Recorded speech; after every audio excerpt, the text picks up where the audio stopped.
నమస్తే, welcome to ANN debate time. నేను మీ లక్ష్మీనాగ్ నరహరి శెట్టి. విశాఖ ఉక్కు కర్మాగారంలో పేలుడు ఆ కుటుంబాల్లో తీరని శోకాన్ని మిగిల్చింది. ఈ పేలుడుకు సంబంధించి ముఖ్యమంత్రి చంద్రబాబు దిగ్భ్రాంతి వ్యక్తం చేశారు. బాధితులను ఉప ముఖ్యమంత్రి పవన్ కళ్యాణ్, వైసీపీ అధినేత జగన్మోహన్ రెడ్డి పరామర్శించారు. అయితే బాధితుల పట్ల మానవతా దృక్పథాన్ని కలిగి ఉండాలని, బాధితులకు ₹1 పరిహారాన్ని అందించాలంటూ జగన్మోహన్ రెడ్డి తెలిపారు. మంత్రి లోకేష్ అక్కడి బాధితుల పట్ల దేనికి ఆగ్రహం వ్యక్తం చేయాలంటూ జగన్మోహన్ రెడ్డి విమర్శలు గుప్పించారు. ఇక పవన్ కళ్యాణ్ పరామర్శకు వెళ్లి రాజకీయాలు చేస్తున్నారంటూ వైసీపీ మీడియా ఆరోపిస్తుంది. జగన్ రెడ్డి చేసేదే రాజకీయమని, శవాల మీద పేలాలు ఏరడం అతనికి అలవాటైనట్టు కూటమి నేతలు ఎద్దేవా చేస్తున్నారు. ఇంతకీ ఉక్కు కర్మాగార ప్రమాదంను రాజకీయం చేద్దామనుకునేది ఎవరు?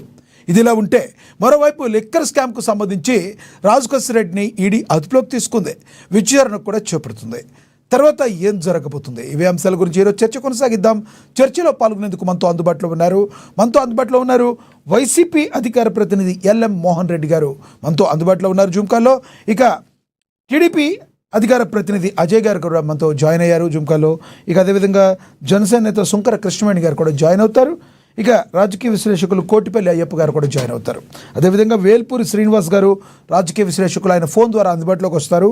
ముందుగా మనం వైసీపీ అధికార ప్రతినిధి ఎల్ఎం మోహన్ రెడ్డి గారితో మాట్లాడదాం. మోహన్ రెడ్డి గారు నమస్తే అండి. నమస్కారం సార్. మోహన్ రెడ్డి గారు, విశాఖ ఉక్కుకు సంబంధించి ప్రమాదంలో చనిపోయిన వాళ్ళ ప్రాణాలను అయితే తిరిగి తీసుకురాలేం, కానీ బాధ్యత గల ప్రభుత్వం అయితే మేము వాళ్ళకి న్యాయం చేస్తామని చెప్తుంది. జగన్మోహన్ రెడ్డి గారు నిన్న చేసిన వ్యాఖ్యల్ని మీరు ఎలా చూస్తారు? ముందుగా మీరు మాట్లాడే ముందు లోకేష్ గారి బయట ఒకటి ప్లే అవుతుంది, చూద్దాం. కమిట్మెంట్స్ ఇచ్చారు, కట్టుబడి మేము ఉన్నాం. కుటుంబంతో మాట్లాడకుండా మీరు గొడవ పెడితే కరెక్ట్ కాదు.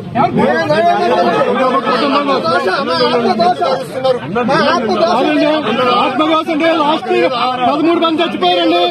13 మంది చచ్చిపోయారు లాస్ట్ ఇయర్. ఒక్కరు పట్టించుకోలేదు. 13 మంది చచ్చిపోయారు.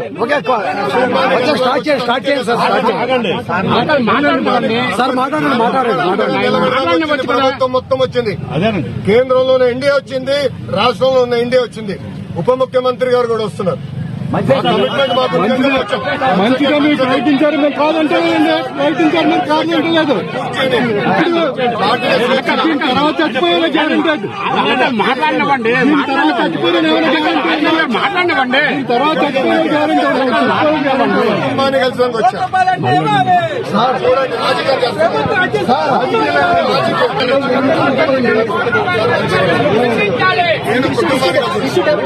మాట్లాడినవ్వండి. మాట్లాడిన వాళ్ళు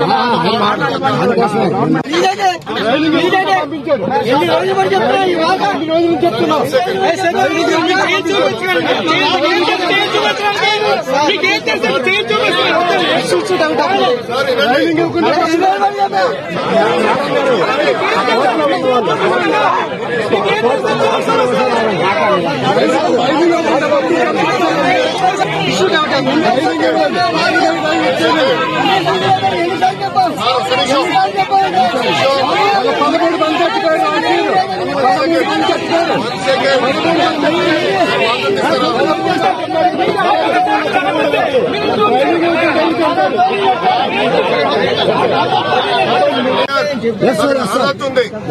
మీరు గొడవ చేయదలుచుకుంటే ఫర్మ్ గా ఉంటాను. నేను ఇక్కడ గొడవ చేయదలుచుకోలేదండి. నాకున్న కష్టాలు మీరు చెప్పడానికి వచ్చాను. కష్టాన్ని అది డైవర్ట్ చేయడం. ఎంతమంది చచ్చిపోయారు అనుకుంటారు? 100 మంది చచ్చిపోయారు. 100 మంది చచ్చిపోయారు.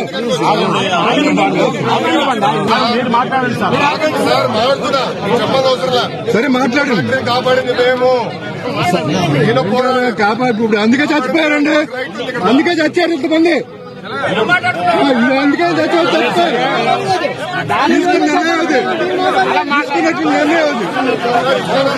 తీసుకున్న నిర్ణయం అది ఎలా చూస్తారు? ఆయన సంజాయిద్దామని చూస్తున్నా కూడా కొంతమంది వాంటెడ్లీ టార్గెట్ చేసి మాట్లాడారని, ఇది కేవలం కొంతమంది రాజకీయం చేద్దామనే దురుద్దేశంతోనే బాధితుల రూపంలో అక్కడికి చేరుకున్నారని, అంటే గతంలో వైసీపీ ఎలాగైతే అమరావతి రైతుల్ని పెయిడ్ ఆర్టిస్టులు అంటూ అందో ఈ రకంగా చేశారంటూ ఒక వర్గం మీడియా ఎద్దేవా చేస్తుంది. మీరేమంటారు? వాస్తవం ఏంటంటారు మోహన్ రెడ్డి గారు? గారికి, కృష్ణవేణి గారికి, అదేవిధంగా శ్రీనివాస్ గారికి, అయ్యప్ప గారికి, చూస్తున్న వీక్షకులకు అందరికీ పేరు పేరున హృదయపూర్వకంగా నమస్కారం అండి. నమస్తే సార్. ఎక్కడైనా ప్రమాదాలు అక్కడక్కడ జరుగుతుంటాయి. ఆ ప్రమాదాలు జరగడానికి కూడా కొన్ని కారణాలు ఉంటాయి. అక్కడ లోడ్ ఎక్కువ ఉండడం కానీ, లేక వాళ్ళ వర్క్ ఎక్కువ సంఖ్య తక్కువ ఉండి ఇబ్బందికరమైనటువంటి సందర్భం ఉన్నప్పుడు కానీ, లేక మేనేజ్మెంట్ లోపాలు ఉన్నప్పుడు కానీ, రకరకాల కారణాలతో యాక్సిడెంట్ లేక ప్రమాదాలు జరిగి చనిపోతుంటారు. ఆ చనిపోయినప్పుడు బాధ్యత కలిగినటువంటి ప్రభుత్వంలో ఉన్నటువంటి అధినేతలు ముందు దానిపైన విశ్లేషణ చేయాలా. ఆ తర్వాత సంబంధించినటువంటి అక్కడ ఉన్నటువంటి మేనేజ్మెంట్ తో డిస్కషన్ చేయాలా. ఆ తర్వాత అక్కడ ఉన్నటువంటి యూనియన్ నాయకులతో, చనిపోయిన కుటుంబంతో మనం పోయి మాట్లాడే అప్పటికప్పుడు చేయలేము కదా, యూనియన్ నాయకులతో డిస్కషన్ చేయాలా. యూనియన్ డిస్కషన్ అయిపోయిన తర్వాత మేనేజ్మెంట్ ప్లస్ యూనియన్ నాయకులు ప్లస్ ఇక్కడ పెద్ద మనుషులు ఎవరైనా కావచ్చు పోయి వాళ్ళతో, ఆ కుటుంబ సభ్యులతో మాట్లాడి ఆ కుటుంబ సభ్యుల బాధను అర్థం చేసుకొని వాళ్ళ నేపథ్యం ఏంటి, వాళ్ళ చరిత్ర ఎప్పటి నుండి ఎక్కడి నుండి పనిచేస్తున్నారు, వాళ్ళు ఇక్కడ చనిపోతే వాళ్ళ పరిస్థితి ఏంటి, గతంలో మనం ఏదైనా ప్రమాదం జరిగినప్పుడు ఉన్నటువంటి ప్రభుత్వాలు ఏ విధమైనటువంటి సహాయ సహకారాలు అందించినారో అనేది మనసులో పెట్టుకొని చేయాల్సిన బాధ్యత ప్రభుత్వంలో ఉన్నటువంటి పెద్దది. అవునా కదా? అక్కడ సాక్షాత్తు ఒక పార్టీ అధ్యక్షుడు పల్లా శ్రీనివాస్ గారు వెళ్ళారు, కేంద్ర మంత్రి, అది ఉక్కుకు సంబంధించినటువంటి గనులకు సంబంధించినటువంటి సహాయ మంత్రి అనుకుంటా ఆయన, ఎవరు వర్మ గారు వెళ్ళినారు. ఆ పక్కలో ఉన్నటువంటి నియోజకవర్గం హోమ్ మినిస్టర్ గారు ఆమె వెళ్ళారు. ఆ తర్వాత అక్కడ ఉన్నటువంటి ఎంపీ భరత్ గారు, రకరకాల లీడర్లు అందరూ వెళ్ళినప్పుడు వాళ్ళు ఆవేదనతో ప్రాణాలు పోగొట్టుకొని ఇబ్బందికరమైనటువంటి సందర్భంలో, గతంలో కూడా పోయిన సంవత్సరం దాదాపు 12-13 మంది చనిపోయినారు. ఇప్పుడు మళ్ళీ 9 మంది చనిపోయినారు. ఇంతమంది చనిపోవడానికి కారణం ఇక్కడ ఉన్నటువంటి యాజమాన్యం లోపాల వల్ల ఇట్లా జరుగుతుంది. ఇక్కడ ఉన్నటువంటి సిబ్బందిని ఇప్పటికే 16,000 మందిని తొలగించడం జరిగింది, 10,500 మందిని తొలగించడం జరిగింది. మీరేమో 11,440 కోట్లు మేము గ్రాంట్ తీసుకొచ్చినాము, డెవలప్ చేస్తున్నామని మీరు చెప్తున్నారు. ఇక్కడ యాజమాన్యం ఏం చేస్తుందంటే దాని జిఎస్టీ కానీ, బ్యాంకులు గతంలో తెచ్చిన రుణాలకు కానీ, ఇప్పుడున్నటువంటి సిబ్బందిని విఆర్ఎస్ పెట్టి ఇంటికి పంపించడానికి కానీ అనేక రకాలుగా దాన్ని వాడుకుంటుంది తప్ప ఇక్కడున్నటువంటి స్టీల్ ప్లాంట్ కి సంబంధించినటువంటి ఉపయోగాలు లేదు. 4 నెలలుగా మాకు జీతాలు ఇవ్వలేదు. ఇక్కడ గత 14 నెలల కిందట ఒక పెంటయ్య అనే వ్యక్తి చనిపోతే ఆ చనిపోయిన కుటుంబానికి అప్పుడే ఆర్థిక సాయం చేయాల్సినటువంటి సందర్భం ఉండేది. అంటే వాళ్ళకి ఇవ్వాల్సినటువంటి నష్టపరిహారం ఇస్తామని చెప్పి ఇప్పటికీ ఇవ్వలేదు. వాళ్ళకి ఉద్యోగం ఇవ్వాల్సిండేది, ఇవ్వలేదు. ఆ ఉద్యోగం ఏమని అడిగితే ఆ ఫైల్ పోయింది అని అంటున్నారు. అంతకుముందే అంతకుముందు ఒక 5 ఇంకో క్యాండిడేట్ ఆ చనిపోయినటువంటి వ్యక్తి న్యాయం చేయలేదు. ఈ న్యాయం చేయండి అయ్యా అని అక్కడ ఉన్నటువంటి యూనియన్ నాయకులు అడగడానికి వెళ్ళినారు. రాజకీయం ఏందో మీరు కానీ, అజయ్ గారు కానీ ఎవరైనా చెప్పండి. నేను ఇక్కడ ఉద్దేశంగా కించపరచాలని కానీ రాజకీయం చేయాలని నేను మాట్లాడలే. ఆ గతం అక్కడేం జరిగిందో నాకు తెలియదు కానీ నేను మాట్లాడలే. అదే అజయ్ గారు చెప్తారా, మీరు చెప్తారా, లేక ఎవరైనా ఇంకా ప్యానల్లో అనలిస్ట్ చెప్తారా చెప్పండి. అక్కడ లీడర్లు ఇంకోరు పోయి ఏదన్నా అలిగే వాళ్ళతో సపరేట్ గా ముందు ఏదన్నా మీటింగ్ ఆ మీటింగ్ లో తెలుగుదేశం పార్టీని, కూటమి ప్రభుత్వాన్ని వాళ్ళందరూ కలిసి మాట్లాడుకున్నారు కాబట్టి రెప్రజెంట్ చేస్తుంటే అయినా కూడా పెద్ద మనసు చేసుకోవాల్సిన బాధ్యత ప్రభుత్వంలో ఉన్నటువంటి పెద్ద మనుషులు. అలాంటిది మనం వాళ్ళని కూడా ఏందబ్బా మీ ఇంట్లో ఉన్న చనిపోయినారంటే ఎంత దాటలు మాట్లాడుతున్నారు. ఇది అది ముందని మరీ ఇంత అహంభావంతో మాట్లాడడం నాకైతే అనిపించలేదు. నేనే లోకేష్ గారిని విమర్శించాలని, కూటమి తిట్టాలనే ఉద్దేశాలు, అంత అహంభావం మంచిది కాదు.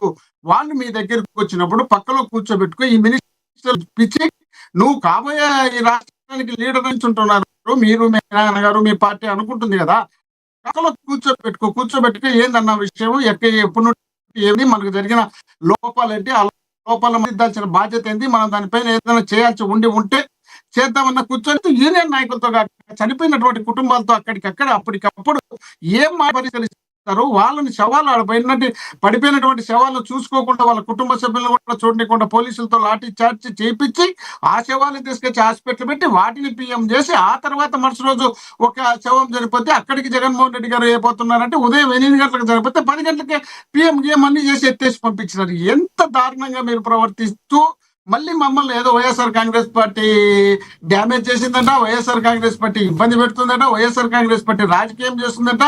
జగన్మోహన్ రెడ్డి గారు ఆడిపోయి ఏమన్నా మీ గురించి మాట్లాడడానికి పోయినాడు, ముందు వాళ్ళ గురించి మాట్లాడుతున్నాడు, వాళ్ళందరితో మాట్లాడినాడు, అక్కడ ఉన్న పరిస్థితులు తెచ్చుకున్నాడు. గతంలో గ్యాస్ లీక్ అయినప్పుడు ఇక్కడ వచ్చినటువంటి సందర్భం ఉన్నప్పుడు స్వయంగా జగన్మోహన్ రెడ్డి గారు అక్కడికి వెళ్ళి అక్కడ ₹1 వీళ్ళు మాట్లాడక మునిపే ₹1 అనౌన్స్ చేసినటువంటి జగన్మోహన్ రెడ్డి గారు అలాంటి కార్యక్రమం ఇక్కడ కూడా జరగాలి, మీ కుటుంబాలను ఆదుకోవాలి. అది ఒకవేళ వాళ్ళు చేయకపోతే 2029లో మనం అధికారంలోకి వచ్చిన తర్వాత మోహన్ రెడ్డి గారు ఇది ఎలా ఉంటే రాజు కసిరెడ్డి గారిని ఈడీ అదుపులోకి తీసుకుంది.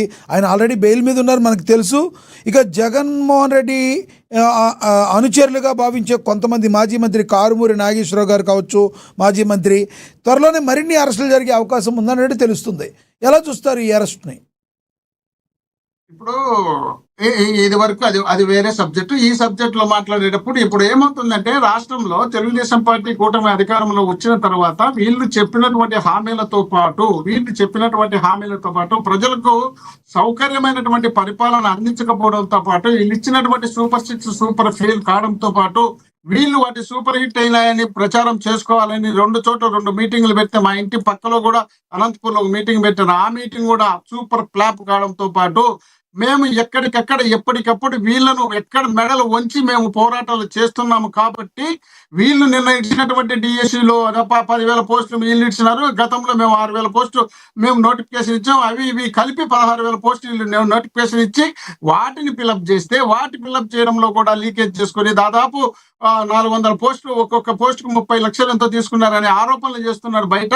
ఇలాంటివి చేసిన తర్వాత వీళ్ళు ఇంత ఇబ్బందికరమైనటువంటి సందర్భంలో ప్రభుత్వం ఉంది కాబట్టి, ప్రభుత్వం ఇంత ఇబ్బందికరమైనటువంటి సందర్భం ఉన్నప్పుడు 3 పార్టీలు 3 కలిసి పరిపాలన చేస్తుంటే, కేంద్రంలో అధికారంలో ఉంటే, ఇన్ని చోట్ల ఇన్ని రకాలుగా వీళ్ళకి అవకాశాలు ఉన్నా కూడా వీళ్ళు ఈ అవకాశాన్ని వినియోగించుకోవడం చేత కాకపోయి పూర్తి స్థాయిలో ఫెయిల్ అయినారని జనంలోకి పోయింది. కాబట్టి అక్కడ జనం పూర్తి స్థాయిలో వీళ్ళ పాలన తిరుగుబాటు చేసే పరిస్థితి వస్తుంది. కాబట్టి అనేక రకాలుగా ఏదైనా సోషల్ మీడియాలో వచ్చినటువంటి వ్యక్తులను కూడా జైల్లో పెట్టించే కార్యక్రమం 20 నెలలు 10 నెలలు వాళ్ళను బెయిల్ రాకుండా చేసినటువంటి సందర్భం ఆంధ్రప్రదేశ్ లో జరుగుతుంది. కాబట్టి ఏదో విధంగా డైవర్ట్ చేయాలంటే ఇప్పుడు జరుగుతున్న లిక్కర్ స్కామ్ లో వేల కోట్లు, మోహన్ రెడ్డి గారు లిక్కర్ స్కామ్ లో వేల కోట్లు ఆయన ఇది చేశారని, హవాలా కూడా నడిపించారు. కాబట్టి మా దగ్గర ఆధారాలు ఉన్నాయని కూడా ఈడీ చెప్తుందని చెప్తున్నారు.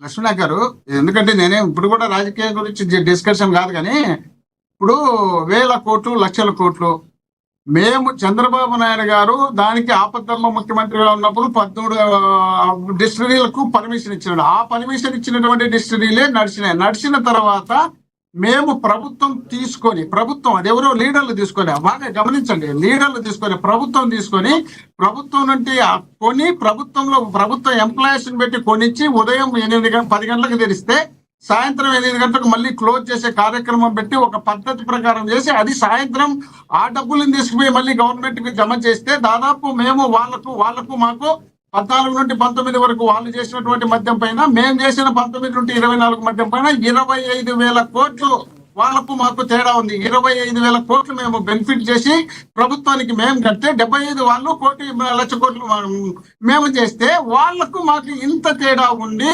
మేము ఎక్కడే కానీ మా పార్టీకి సంబంధించి కానీ మేము కానీ ఎక్కడ ఇన్వాల్వ్మెంట్ లేని సందర్భం ఉంటే మేము లక్షల కోట్లు 1000 కోట్లు మేము తిన్నామని మా మీద మా మీద బిజినెస్ అని చెప్తే ఒక్క నిమిషం ఇప్పుడు ప్రస్తుతానికి గ్రామ స్థాయి నుండి చంద్రబాబు నాయుడు గారు అనేక మీటింగ్లలో ఏం చెప్పారంటే, ఎక్కడే కానీ బెల్ట్ షాప్ నుండి మీ బెండ్ తీస్తారని చెప్పినటువంటి సందర్భం ఉంటే గ్రామ స్థాయి నుండి పట్టణాల వరకు 1,75,000 బెల్ట్ షాపులు పెట్టి గ్రామాల్లో ఉన్నటువంటి పిల్లోళ్ళ నుండి వృద్ధుల నుండి అనేక మందికి తాపే కార్యక్రమంతో పాటు వాళ్ళ రక్తాన్ని పీల్చి పిప్పి చేసి తింటున్నప్పుడు ఇక్కడ అవినీతి లేదు, అక్కడ అవినీతి ఉందంటే ఎట్లా సార్? మరి ఇంత కేవలం మద్యం మేము విచ్చలవిడి చేయలేదు కాబట్టి మేము డ్యామేజ్ అయినాము. ఇలా మద్యం విచ్చలవిడి చేసి వీళ్ళు మంచోళ్ళని చెప్పుకుంటే ఎట్లా అవుతుంది? దేవుడు చూస్తున్నాడు అన్నిటికీ.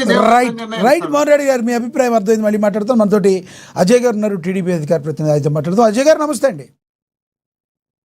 లక్ష్మీనాథ్ గారు, మీకు, మోహన్ రెడ్డి అన్నకు, కృష్ణవేణి గారికి, అదేవిధంగా అయ్యప్ప గారికి, ఏఎన్ఎన్ ప్రేక్షకులు గుడ్ ఆఫ్టర్నూన్ అండి. ఎస్ అజయ్ గారు, మీరు మాట్లాడే ముందు జగన్మోహన్ రెడ్డి గారు మాట్లాడిన బయట రిప్లై అవుతుంది చూద్దాం. ఇవాళ జరుగుతా ఉన్న ఘటనలో దాదాపుగా ఇప్పటికే 9 మంది చనిపోయారు. దాదాపుగా మరో 5 మంది హాస్పిటల్లో వైద్యం పొందుతా ఉన్నారు. ఈ 5 మందిలో కూడా ఒకరి పరిస్థితి విషమంగా ఉంది. వీళ్లకు కాంపన్సేషన్ విషయంలో నిన్న చంద్రబాబు నాయుడు గారి సుపుత్రుడు మాట్లాడుతూ ఆయన మాట్లాడిన మాటలు చూస్తే నిజంగా నాకు ఆశ్చర్యం కలిగిస్తుంది. మానవత్వం అన్నది ఎవరికైనా ఎక్కడైనా కానీ కొద్దో గొప్ప ఉండాలి కదా, ఇలాంటి మనుషులు కూడా ఉంటారా అనిపించింది. నిజంగా ఆయన అంటాడు 1,72,00,000 ఇస్తా ఉన్నాము అని చెప్పి.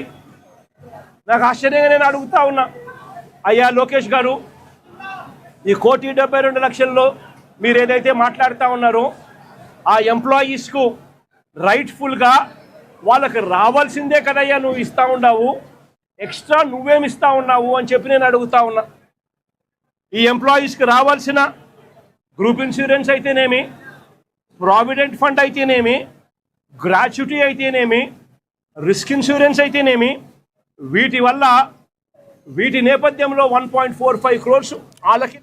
రైట్, ఎలా చూస్తారు జగన్మోహన్ రెడ్డి గారి కమెంట్ని?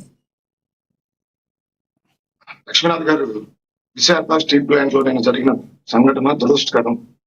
ఎవరైతే మనుషులను కోల్పోయారో ఆ కుటుంబ సభ్యులకి నా ప్రగాఢ సానుభూతి తెలియజేస్తా ఉన్నాను. వారి ఆత్మశాంతి చేకూరాలని కోరుకుంటా ఉన్నాను. అదేవిధంగా ఎవరైతే హాస్పిటల్లో క్షతగాత్రులున్నారో వారు త్వరగా కోలుకొని వారి కుటుంబంతో కలిసి జీవనం కొనసాగించాలని మనస్ఫూర్తిగా దేవుణ్ణి ప్రార్థిస్తా ఉన్నాను. ఇక నిన్న సంఘటన జరిగిన వెంటనే ఢిల్లీలో ఉన్న బాబు గారు నారా చంద్రబాబు నాయుడు గారు గౌరవ ఆంధ్రప్రదేశ్ రాష్ట్ర ముఖ్యమంత్రి గారు ఉన్నతాధికారులను అప్రమత్తం చేసి అక్కడికి ఉన్నతాధికారులను పంపడంతో పాటు కేంద్ర ప్రభుత్వ పెద్దలతో మాట్లాడి తక్షణమే అక్కడుండి కుమారస్వామి గారు, రామ్మోహన్ నాయుడు గారు, శ్రీనివాసవరం గారు కేంద్ర మంత్రులు ముగ్గురు హుటాహుటిన సంఘటనా స్థలానికి చేరుకొని అక్కడ జరిగిన సంఘటన ఏదైతే దురదృష్టకర సంఘటన ఉందో దాన్ని పరిశీలించి ఆ కుటుంబాలకి కేంద్ర ప్రభుత్వం ఏ విధంగా అండగా ఉంటుంది, ఆంధ్రప్రదేశ్ లో ఉన్న ఎన్డీఏ ప్రభుత్వం ఏ విధంగా వాళ్ళకి తోడుగా నిలుస్తుందని చెప్పి 25 లక్షల రూపాయలు అనౌన్స్మెంట్ చేసి ప్రధానమంత్రి గారి నిధి నుండి 2 లక్షలు వీటిని తక్షణమే వాళ్ళకి అందజేయడం జరిగింది. ఇక వీటితో పాటు జగన్మోహన్ రెడ్డి గారిని నాకు అడిగారు, వాళ్ళకి రావాల్సిన డబ్బులే కదా మీకు ఇస్తా ఉన్నారు, దాని మించి మీ ప్రభుత్వం అత్యధికంగా వాళ్ళకి ఏం చేసింది? లక్ష్మీనాథ్ గారు, ఎవరైతే చనిపోయారో ఆ కుటుంబాలకి పర్మనెంట్ ఉద్యోగస్తులకు అయితే 2 కోట్ల రూపాయలు, కాంట్రాక్ట్ ఎంప్లాయ్కి అయితే 1 కోటి రూపాయలు అందుతా ఉన్నాయి. కేంద్ర ప్రభుత్వ సాయంతో పాటు అక్కడ రావాల్సిన ప్లాంట్ నుండి రావాల్సిన డబ్బులతో కలిపి వీటితో పాటు చనిపోయిన కుటుంబంలో ప్రతి ఒక్కరికి స్టీల్ ప్లాంట్ లో పర్మనెంట్ ఉద్యోగం, దాంతో పాటు విశాఖ స్టీల్ ప్లాంట్ లోపల ఉన్న క్వార్టర్స్ లో నివాసం ఉండేదానికి వాళ్ళకి అవకాశం కల్పించడం. దీంతో పాటు ఆ కుటుంబంలో చనిపోయిన కుటుంబంలో ఉన్న పిల్లలు చదువుకునేదానికి పూర్తిగా ప్రభుత్వం సాయం చేస్తాం. ఇవన్నీ ఒక 90 రోజుల్లో ఎన్డీఏ ప్రభుత్వం పూర్తి చేయబోతా ఉందని నారా లోకేష్ గారు క్లారిటీగా అక్కడ చెప్పడం జరిగింది. అక్కడికి వెళ్ళిన పవన్ కళ్యాణ్ గారు వాళ్ళని పరామర్శించడం జరిగింది. అక్కడ ఏదైతే ఇందాక మీరు చెప్పినట్టు కొంతమంది కార్మిక సంఘ నాయకుల పేరుతో వచ్చి గలాటా చేశారో, గతంలో జగన్మోహన్ రెడ్డి గారు ఏదైతే విశాఖ స్టీల్ ప్లాంట్ లో 4,000 ఎకరాలని పోసుకోనే సంస్థగా అప్పజెప్పాలని చూడటం, అదేవిధంగా ఈయన దగ్గర సిఎస్ గా పనిచేసిన వ్యక్తి ఎల్వి సుబ్రహ్మణ్యం గారు స్టీల్ ప్లాంట్ ని పూర్తిగా లేపేసి ఆ 28,000 ఎకరాల్లో రాజధాని నిర్మాణం చేద్దామని మాట్లాడిన మాటలు ఇవన్నీ ప్రపంచానికి వినపడుతున్నాయి, కనపడతా ఉన్నాయి. ఈరోజు వైఎస్సీపీ ప్రభుత్వం ఆ రోజు అధికారంలో ఉన్న 5 సంవత్సరాల కాలంలో స్టీల్ ప్లాంట్ ఉత్పత్తి 30% పడిపోయింది. లక్ష్మీనాథ్ 2024 సార్వత్రిక ఎన్నికల ముందు ఏదైతే ప్రైవేటీకరణ అనేది అంశం ఉందో కేంద్రం నిర్ణయం తీసుకుందో, ఉక్కు పరిశ్రమని స్టీల్ ప్లాంట్ ప్రైవేటీకరణ కాకుండా ఆపుతాం. అసలు విశాఖ స్టీల్ ప్లాంట్ ని ఆపిందే జగన్మోహన్ రెడ్డి గారిని ఆయన చెప్తున్నారు కదా, వాళ్ళ పార్టీ ఆపిందని చెప్తున్నారు, దాన్ని అడ్డుకుంది. చెప్తా, దానికి కూడా చెప్తాను లక్ష్మణ్ గారు. నేను లెటర్ రాశాను అని చెప్తా ఉన్నారు జగన్మోహన్ రెడ్డి గారు. జగన్మోహన్ రెడ్డి గారు లెటర్ రాసిన తర్వాత పార్లమెంట్ లో కేంద్ర మంత్రి వర్యులు విశాఖ ఉక్కుని ప్రైవేటీకరణ చేసే ప్రతిపాదన ముందుకు వెళ్తుందని చెప్పడం జరిగింది. ఆయన ఇంకోటి ఏం చెప్పారు, నేను ప్రధానమంత్రి గారి ముందు విశాఖ స్టీల్ ప్లాంట్ ని ప్రైవేటీకరణ చేయొద్దని నేను అడిగానని చెప్తా ఉన్నారు.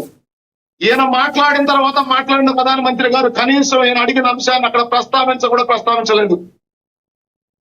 2024 మేము సార్వత్రిక ఎన్నికల్లో గెలిచిన తర్వాత కూటమి ప్రభుత్వం కృషితో ఏదైతే విశాఖ స్టీల్ ప్లాంట్ ప్రైవేటీకరణ పక్కన పెట్టేసి అది నారా చంద్రబాబు నాయుడు గారు గౌరవ రాష్ట్ర ముఖ్యమంత్రి వర్యుల హోదాలో ఆయన చెప్పడం జరిగింది ప్రైవేటీకరణ జరగటం లేదు అని. కేంద్ర ప్రభుత్వంలో ఉన్న మంత్రులు చెప్పడం జరిగింది. దాంతో పాటు 11,400 కోట్ల రూపాయల పైగా కేంద్రం నుండి నిధులు తీసుకొచ్చి స్టీల్ ప్లాంట్ లో ఉన్న యూనిట్ 3వ యూనిట్ ని స్టార్ట్ చేసి ఉత్పత్తి పెంచి ఈ రోజు విశాఖ స్టీల్ ప్లాంట్ లాభాల్లోకి వచ్చే విధంగా పనిచేస్తున్న ప్రభుత్వం కూటమి ప్రభుత్వం. నిన్న సంఘటన జరిగినప్పుడు లక్ష్మణరావు గారు, హోంమంత్రి గారు, ఇండస్ట్రియల్ మంత్రి గారు, కార్మిక శాఖ మంత్రి గారు అక్కడే ఉండి పర్యవేక్షణ చేసి ఏ విధంగా వాళ్ళకు వైద్య సహాయాలు అందాలని చూస్తే, ఇందాక రామ్మోహన్ రెడ్డి అన్న జగన్మోహన్ రెడ్డి గారు వచ్చేలో పిఎం చేశారు, అక్కడి నుంచి ఏదో తీసుకెళ్లిపోయారు, ఏదేదో అంటే ఇక వీళ్ళు నోరు తెరిస్తే ప్రతిదీ అబద్ధమే. ఇక నేను అధికారంలో ఉన్నప్పుడు హుటాహుటిని వెళ్ళాను నేను. ఎల్జీ పాలిమర్స్ ప్రమాదం జరిగితే లక్ష్మీనాథ్ గారు మీకు గుర్తుండే ఉంటుంది, ఈయన ఎయిర్పోర్ట్ లో కూర్చొని ఎల్జీ పాలిమర్స్ ఓనర్స్ ను పిలుచుకొని అక్కడుండి ₹1 కోటి అనౌన్స్ చేయడం జరిగింది. ఆ రోజు చనిపోయింది 12 మంది చనిపోయారు లక్ష్మీనాథ్ గారు. ఈయన ₹1 కోటి ఇప్పించాడు, ఇవ్వలేదు. ప్రభుత్వం నుండి రూపాయి ఇవ్వలేదు, ఈయన ఇప్పించాడు. ఆ సంస్థ ప్రతినిధులతో 3 మాత్రమే ఇచ్చారు ₹1 కోటి. ఇక ఆ రోజు జగన్ గారు మాట ఇవ్వడం జరిగింది, ఎల్జీ పాలిమర్ సంస్థ చేత ఇక్కడ నేను మల్టీ సూపర్ స్పెషాలిటీ హాస్పిటల్ కట్టిస్తాను అని. కట్టించాడండి. ఆ ప్రాంతంలో ఆ ఎల్జీ పాలిమర్స్ వల్ల వచ్చే కాలుష్యాన్ని అరికట్టేదానికి వాళ్ళు ఒక ప్యాకేజ్ అనౌన్స్ చేస్తే వాళ్ళతో లాలూచి పడి వాళ్ళ దగ్గర నుండి డబ్బులు తీసుకొని ఆ ప్యాకేజ్ ని తీసుకోకుండా వదిలేసిన గనుడు జగన్మోహన్ రెడ్డి గారు. కూటమి ప్రభుత్వం అధికారంలోకి వచ్చిన తర్వాత వాళ్ళ నుండి ప్యాకేజ్ ఇక్కడ ఉన్న గ్రామాల్లో విజయ్ ఏ గారు, విధంగా కూటమి ప్రభుత్వం పనిచేస్తా ఉంది. లక్ష్మణ్ గారికి ఒక అంశం చెప్తాను నేను. ఒక్క మాట లోకేష్ గారు వెళ్ళారు అక్కడికి కుటుంబ సభ్యుల్ని పరామర్శించేదానికి, వాళ్ళతో అండగా నిలబడేదానికి. లక్ష్మీనాథ్ గారు పరిహారం ఇచ్చి దులుపుకోనే అలవాటు జగన్మోహన్ రెడ్డి గారి మాదిరి మా ప్రభుత్వానికి లేదు. నారా లోకేష్ గారు ఏం చెప్తా ఉన్నారు, నేను వచ్చింది పరిహారం ఇచ్చి వెళ్ళిపోవటం కాదు, మా ప్రభుత్వం ఆ విధంగా పనిచేయదు. ఏదైతే చనిపోయిన కుటుంబ సభ్యులకి ధైర్యం నింపేదానికి, వాళ్ళతో మేము అండగా నిలబడతామని ధైర్యం ఇచ్చేదానికి నేను వచ్చాను, వాళ్ళతో మాట్లాడతామన్నాను. మీరేదైనా ఉంటే తర్వాత నాకు మాట్లాడండి, ప్రభుత్వానికి రిప్రజెంటేషన్ ఇవ్వమని చెబుతున్న క్రమంలో ఈ సాక్షి పేపర్ లో రాసుకోవడానికి ఏమీ లేదు. ఎందుకంటే లక్ష్మణ్ గారు దుర్ఘటన వెంటనే ఆసన ప్రాంతానికి మంత్రులు, రాష్ట్ర మంత్రులు హుటాహుటిని వెళ్ళి సహాయ సహకారాలు అందించారు. ఇవి రాయలేరు కాబట్టి వీళ్ళే న్యూసెన్స్ క్రియేట్ చేసి ఆ న్యూసెన్స్ పత్రికలో కథనాలు అల్లుతా ఉన్నారు నారా లోకేష్ గారి మీద. నారా లోకేష్ గారికి మానవత్వం లేదంట. లక్ష్మీనాథ్ గారు ఎంత విచిత్రవాదనో.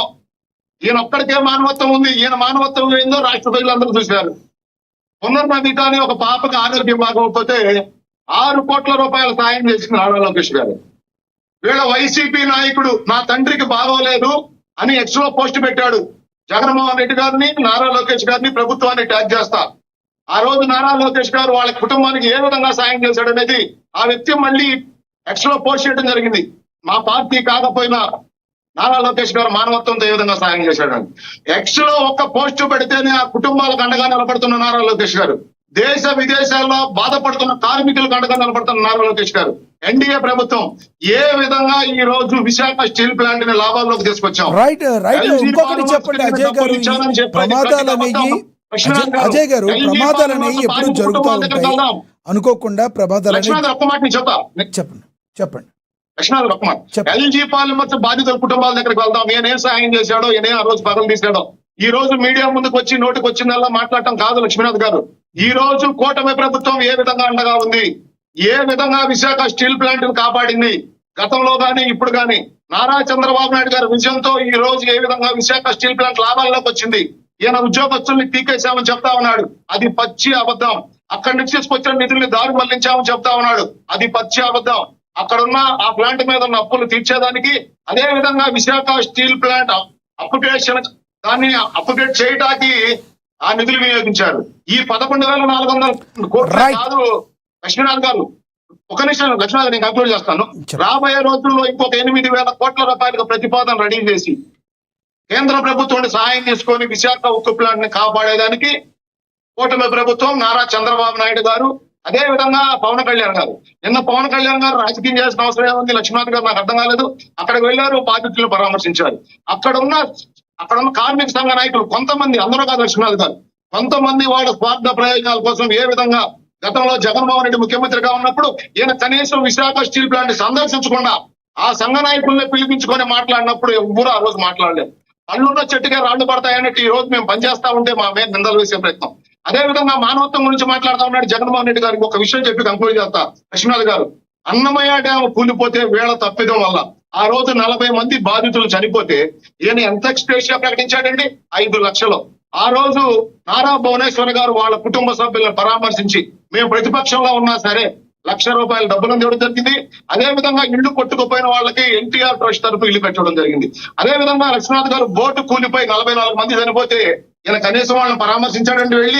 అజయ్ గారు మొన్న జరిగింది మళ్ళీ అజయ్ గారు ఒక్క నిమిషం చేశారు, మీ ప్రభుత్వం చేస్తున్నారు, మీరు చెప్తున్నారు తప్పులేదు. ప్రజలు చీకొడతా ఉన్నారు లక్ష్మీనాథ్ గారు, చీకొడతా ఉన్నారు. అజయ్ గారు ఒక మాట చేసేది నాటకాలు, విష ప్రచారం. SMS 2లో జరిగింది ఈ సంఘటన అంటున్నారు. అదే SMS 1లో మళ్ళీ ఈ రోజు ఏదో జరిగింది ఒక అపశృతి అంటున్నారు. ఇలాంటివి జరగకుండా చూసుకోవాల్సిన బాధ్యత ఆ యాజమాన్యంకి సంబంధించి తీసుకోవాల్సిన జాగ్రత్తల మీద ప్రభుత్వం మీద లేదంటారా? రాష్ట్ర ప్రభుత్వం జరిగిన తర్వాత ఇలా చేయటం కంటే కూడా కంపల్సరీ నిన్న జరిగిన తర్వాత మళ్ళీ వాళ్ళు ఎందుకు జరిగిందంటారు? లక్ష్మీనాథ్ గారు ఖచ్చితంగా ప్రభుత్వానికి బాధ్యత ఉంటుంది. ప్రమాదాలు జరగకుండా నివారించే బాధ్యత తీసుకోవాల్సిన ప్రభుత్వమే. ఖచ్చితంగా ప్రమాదం జరిగింది. ప్రమాదం జరిగిన తర్వాత ప్రభుత్వం ఏ విధంగా స్పందించింది, రాబోయే ఉండేదానికి ఒక కమిటీ నియమించడం జరిగింది. ఆ కమిటీ రాబోతా ఉంది. రాబోయే రోజుల్లో ఏ విధంగా విశాఖ స్టీల్ ప్లాంట్ కాపాడటంతో పాటు అక్కడ ఉన్న కార్మికులకి అండగా నిలబట్టు, అదే విధంగా వాళ్ళు ప్రాణాలు కోల్పోకుండా ఉండేదానికి ఎటువంటి నివారణ చర్యలు తీసుకోవాలనేది ఈ రోజు ప్రభుత్వం ఆలోచన చేస్తా ఉంది. ఖచ్చితంగా ఆ దిశగానే ఈ ప్రభుత్వం పనిచేస్తుంది లక్ష్మీనాథ్ గారు. రాజ్ కసిరెడ్డి అరెస్ట్ ఎలా చూస్తారు?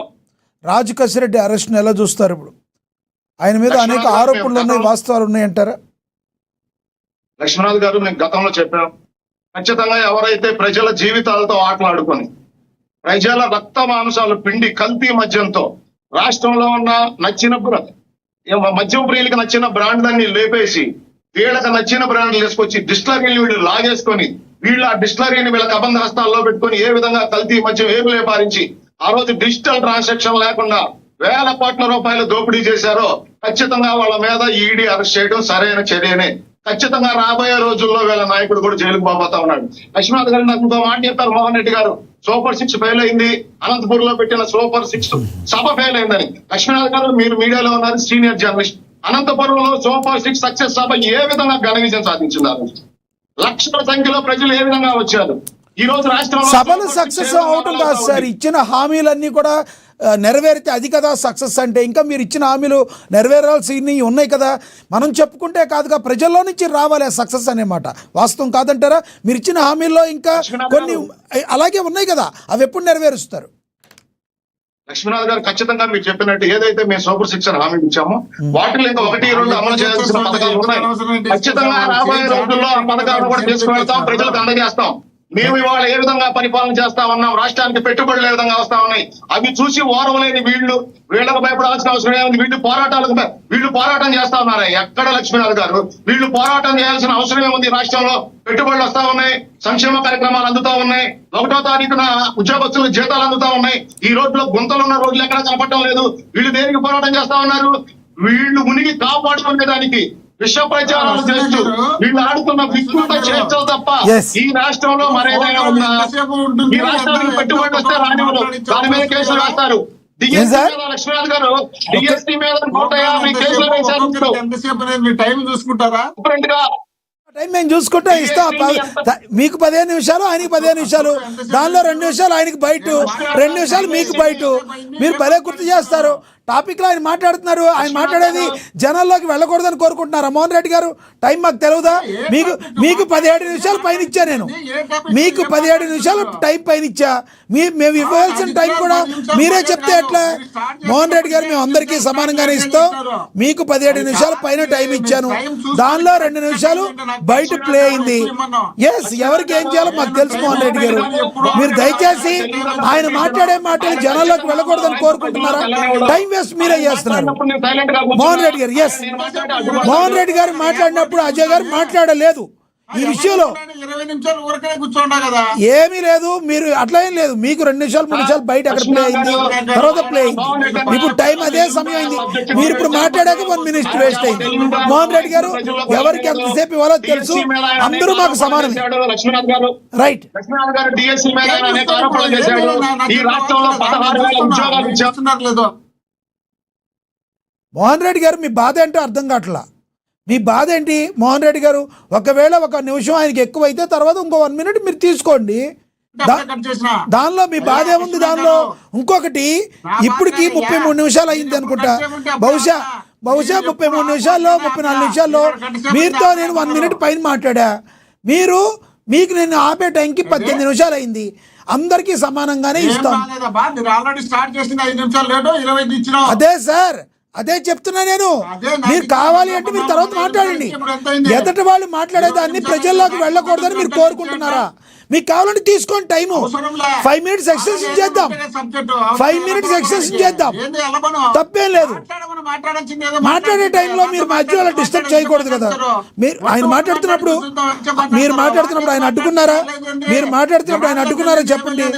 వెయిట్ చేయండి మోహన్ రెడ్డి గారు, ఇంకో ఇద్దరికి ఇవ్వాలి, మాట్లాడదాం. మీరు అనవసరంగా ఎక్స్టెన్షన్ చేసి 2 మినిట్స్ వేస్ట్ చేశారు. మీరు అయిపోయింది, ఇస్తానండి మీకు. చేయాలని ఉద్దేశం కానీ డిస్టర్బ్ చేయాలనే ఆలోచన కానీ నాకు కించెత్తు కూడా ఉండదు. లేదు అంటేనే మీరు చేస్తున్నారు. మీరు కాసేపు సంయమనం పాటించండి. దయచేసి సంయమనం పాటించండి. 1 నిమిషం అజయ్ గారు ఆగండి. సంయమనం పాటించండి, అన్యదా భావించవద్దు. మేము అందరికీ సమానంగానే ఇస్తాం. మోహన్ రెడ్డి గారు మీరు సంయమనం పాటించండి. మీరు సంయమనం పాటించండి. సబ్జెక్ట్లోనే మాట్లాడారు. ఇక్కడ ఎవరు సబ్జెక్ట్ క్రాస్ చేసి ఎవరు మాట్లాడలేదు. దయచేసి మీరు ఆగండి. ఎస్, మీరు కంటిన్యూ చేయండి 1 మినిట్. అదేం లేదు సార్, ఇందులో వాళ్ళు తీసుకోవడమే 2 సబ్జెక్టులు తీసుకున్నాం మనం.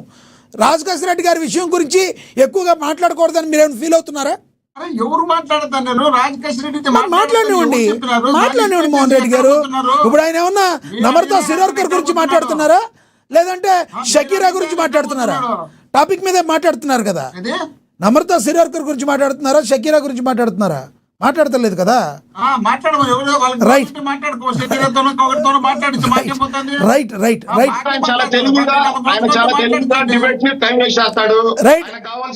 అజయ్ గారు ఒక్క నిమిషం. అజయ్ గారు దయచేసి ఎప్పుడు డిస్టర్బ్ చేయను. అజయ్ గారు దయచేసి సంయమనం పాటించండి. ఒకటి చెప్పండి, మీరు ఈ రాజు కసిరెడ్డి విషయంలో ఏం చెప్పదలుచున్నారో 1 మినిట్ లో చెప్పండి ప్లీజ్. లక్ష్మీనాథ్ గారు, ఏదైతే ఈ రాష్ట్రంలో 2019 నుండి 24 మధ్య వీళ్ళ అధికారాన్ని అడ్డు పెట్టుకొని వ్యక్తి మద్యం వ్యాపారం చేశాడు, అది జగన్మోహన్ రెడ్డి గారు వాళ్ళ తాబేదారులను అడ్డు పెట్టుకొని. ఎవరెవరైతే ఆ రోజు దాంట్లో ఇన్వాల్వ్ అయ్యారో, ఈ రోజు కారుమూరి శ్రీనివాస్ గారి ఇంటి మీద కూడా ఈడీ రైట్లు జరుగుతా ఉన్నాయి. ఏ విధంగా లిక్కర్ ట్రాన్స్పోర్ట్ టెండర్లని హై చేసుకొని అక్కడ కేసుకి 21 రూపాయలు ఉంటే వీళ్ళు ఏ విధంగా దాన్ని పెంచుకొని డబుల్ ట్రిపుల్ రేట్లు పెంచి టెండర్ని స్వాధీనం చేసుకొని అన్ని చేశారు అని చెప్తున్నారు సార్. మీరు కూడా ఏం చేశారు? లిక్కర్ ని క్రమబద్ధీకరణ చేస్తా ఉన్నారు. ఇంతవరకు ఆ దిశగా మీరు ఏమన్నా ప్రయత్నం చేశారా? మీ ప్రభుత్వం ఏమైనా పోనే లిక్కర్ సంబంధించి ఏమైనా ప్రజలు ప్రాణాలు పోకుండా ఆపిందా? అదే అడిగాం కదా సార్. బెల్ట్ షాపులు అనేవి మీరు ఆరోపణలు మేము అడుగుతున్నాం కదా. నేను అడిగేది కూడా మీరే అడిగేస్తున్నారు. మోహన్ రెడ్డి గారు నేను అడుగుతున్నా, దయచేసి ఆగండి. మీరిద్దరే మాట్లాడితే పక్కన వాళ్ళు మాట్లాడాలి.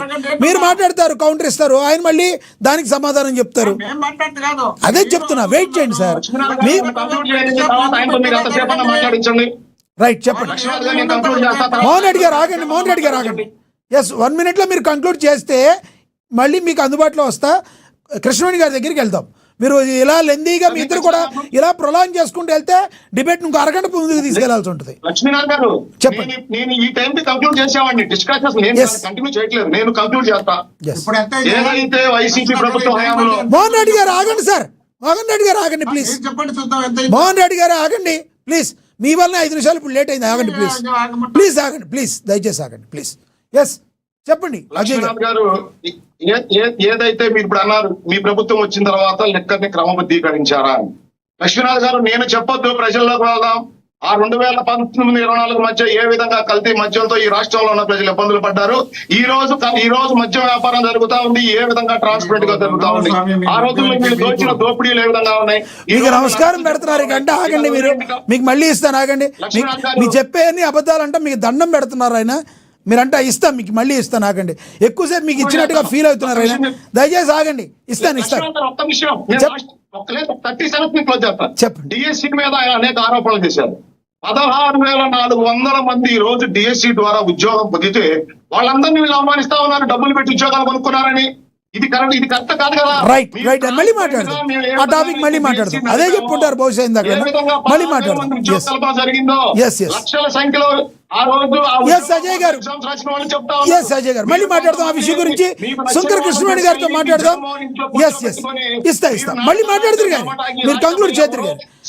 శంకర కృష్ణవేణి గారు నమస్తే అండి. అలాగే నేను వీక్షకులకి, మోహన్ రెడ్డి గారికి, అజయ్ కుమార్ గారికి, కోటిపల్లి అయ్యప్ప గారికి కూడా నమస్కారం.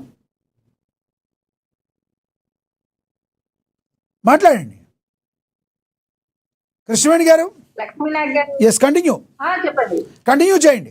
లక్ష్మీ ఇద్దరు మాట్లాడింది విన్నాము. అంటే విశాఖ స్టీల్ ప్లాంట్ లో జరిగినటువంటి దుర్ఘటన చాలా బాధాకరం. ఆయా కుటుంబాలకి జనసేన పార్టీ తరఫున మా తరఫున కూడా ప్రగాఢమైనటువంటి సానుభూతిని తెలియజేస్తున్నాం సార్. అలాగే ఆయా కుటుంబాలకి జరగవలసినటువంటి న్యాయం కూడా సత్వరమే ప్రభుత్వం స్పందించి వెంటనే దాన్ని చేయడానికి కూడా రంగంలోకి దిగినటువంటి పరిస్థితులు చూసాము. అలాగే ఒక కమిటీని కూడా అక్కడ నియమించడం జరిగింది. అంటే రాజకీయాలు చేయొచ్చు సార్, రాజకీయాలు రేట్ల మీదైనా రాజకీయాలు చేయొచ్చు. ఇప్పుడు వైఎస్ఆర్సీపీ పార్టీ ఖాళీగా ఉంది కాబట్టి ప్రతి విషయం మీద రాజకీయం చేయడం వాళ్ళకి అలవాటు. కానీ విశాఖ స్టీల్ ప్లాంట్ లాంటి ఘటన విషయంలో వెళ్ళి రాజకీయం ఒక్కటే చేయడం అనేది ఎక్కడా కూడా మంచి పద్ధతి కాదు. అంటే ఆయా కుటుంబాన్ని ఏమన్నా ఆదుకున్నటువంటి పరిస్థితుల్లో జగన్మోహన్ రెడ్డి గారు పూర్తిగా ఆదర్శించినటువంటి పరిస్థితి ఉందా? ఏ విషయంలో అన్నా చూసుకోండి, మీరు కళ్ళు మూసుకోండి, 3 సంవత్సరాలు కళ్ళు మూసుకుంటే నేను మళ్ళీ అధికారంలోకి వచ్చేస్తాను, అధికారంలోకి వచ్చిన 4 నెలలు అన్ని చేసేస్తాను. గతంలో కూడా జగన్మోహన్ రెడ్డి గారు ఇలాగే చెప్పారండి.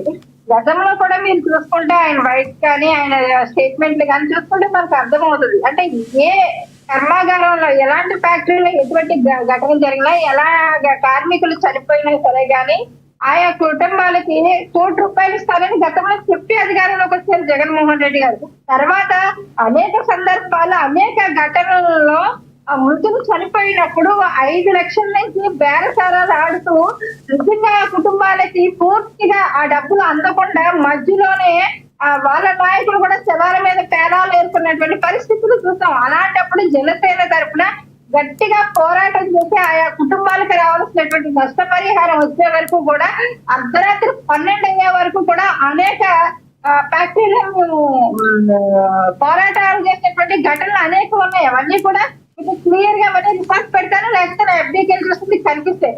కానీ విపరీతమైనటువంటి జగన్మోహన్ రెడ్డి గారి ధోరణి ఎలా ఉందంటే, నేను వచ్చేస్తాను మళ్ళీ అధికారంలోకి, వచ్చేసి నెలల్లోనే 9 మంది కుటుంబాలకి ₹9 కోట్ల నేను ఇచ్చేస్తాను. ఎలా ఇస్తారు సార్ జగన్మోహన్ రెడ్డి గారు?